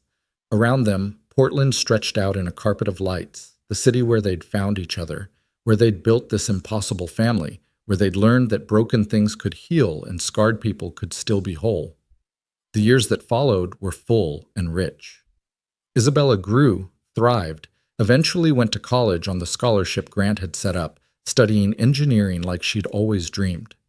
Noah's shop expanded, became successful enough to hire 2 mechanics and still take Sundays off. Maeve finished her degree, started working with a nonprofit that helped burn victims and their families, using her own story to offer hope to others. They had hard days, of course, days when the past crept back in. Days when Isabella struggled with feeling abandoned by her biological mother, despite understanding intellectually why it had happened. Days when Maeve looked in the mirror and still saw the scars first, the person second. Days when Noah worked too hard, forgot to rest, had to be reminded that he didn't have to do everything alone anymore. But they had more good days than bad. Beach vacations where Isabella collected shells and Maeve wore a swimsuit without a cover-up, and Noah forgot to check his phone. Holiday dinners where Grant told terrible dad jokes and Isabella groaned and Maeve laughed until she cried. Ordinary afternoons where they simply existed together, reading or cooking or doing nothing at all. 5 years after the wedding, on the anniversary of that first day in the cafe, Noah took Maeve back to Riverside Cafe. The same table by the window, the same morning light streaming through. They ordered the same drinks, chamomile tea and black coffee. 5 years, Noah said, shaking his head. Feels like yesterday and forever ago at the same time. Best decision I ever made, Maeve said, walking through that door. Best decision I ever made was crossing the room to meet you. They sat in comfortable silence, watching Portland wake up around them. People came and went, some staring at Maeve's scars, most not. She didn't hide anymore. Didn't need to. The scars were part of her story, but they weren't the whole story. Her phone buzzed. A text from Isabella, now 13 and every bit as chatty via message as she was in person. Dad remembered to take you to the cafe, right? I reminded him twice. Also, can we get tacos for dinner? And can I go to Sarah's house after school? Her mom said it's okay. Love you both. Please say yes to the tacos. Maeve showed Noah, and they both laughed. Their daughter demanding and loving in equal measure the heart of their family. We should head back, Noah said. Grant's probably wondering where we disappeared to. Let him wonder. We have a few more minutes.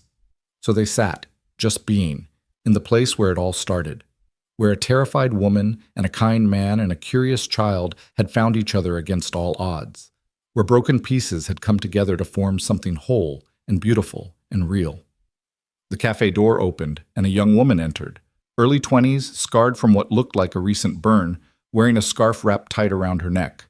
She hesitated in the doorway, and Maeve saw it immediately, the fear, the shame, the bone-deep certainty that she didn't belong. Maeve caught Noah's eye. He nodded, understanding without words what she was about to do. Maeve stood, walked across the cafe, straight to the young woman. She gently unwound her own hair from where it had been tucked, revealing her scars fully. The woman's eyes widened. Hi, Maeve said softly. I'm Maeve. This is my favorite table, but the light's better over here. Would you like to join us? The woman stared, clearly shocked that someone was speaking to her, even more shocked that it was someone who understood. I don't want to intrude. You're not, please. Maeve offered her hand, and just like Noah had done 5 years ago, the woman looked at that hand, hesitated, then slowly reached out and took it. Maeve led her to the table, introduced her to Noah, ordered her tea. They talked, about nothing at first, then gradually about everything, about scars and survival and the long road to accepting yourself, about the possibility of hope, even when everything feels hopeless. The woman's name was Sasha. She'd been burned in a house fire 6 months ago. She was terrified, isolated, convinced her life was over.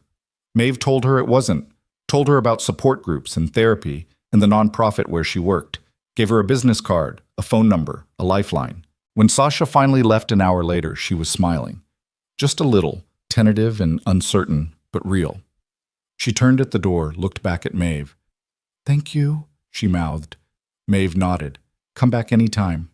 After she left, Noah took Maeve's hand across the table. You're going to help her, the way we helped you. The way you helped me, Maeve corrected. I'm just passing it forward. No, you're doing more than that. You're showing her it's possible to survive, to thrive, to build a life worth living even after trauma. That's everything. They left the cafe hand in hand, walking out into the Portland morning. The city stretched around them, full of people with their own scars and stories, all trying to find their way. Somewhere in the hills above, Isabella was probably negotiating with Grant about something. At the shop, Noah's mechanics were opening up for the day. At the nonprofit office, people who'd survived what should have killed them were learning to live again. And Maeve Collins Reyes, scarred and strong, broken and whole, forever changed but no longer defined by her trauma, walked beside the man who'd crossed a room to see her, toward the life they'd built together, toward the family that chose each other every single day. The scars were still there, would always be there. But they were just part of the story now. Not the ending, never the ending. Just one chapter in a life full of chapters still being written. And that was enough, more than enough. It was everything.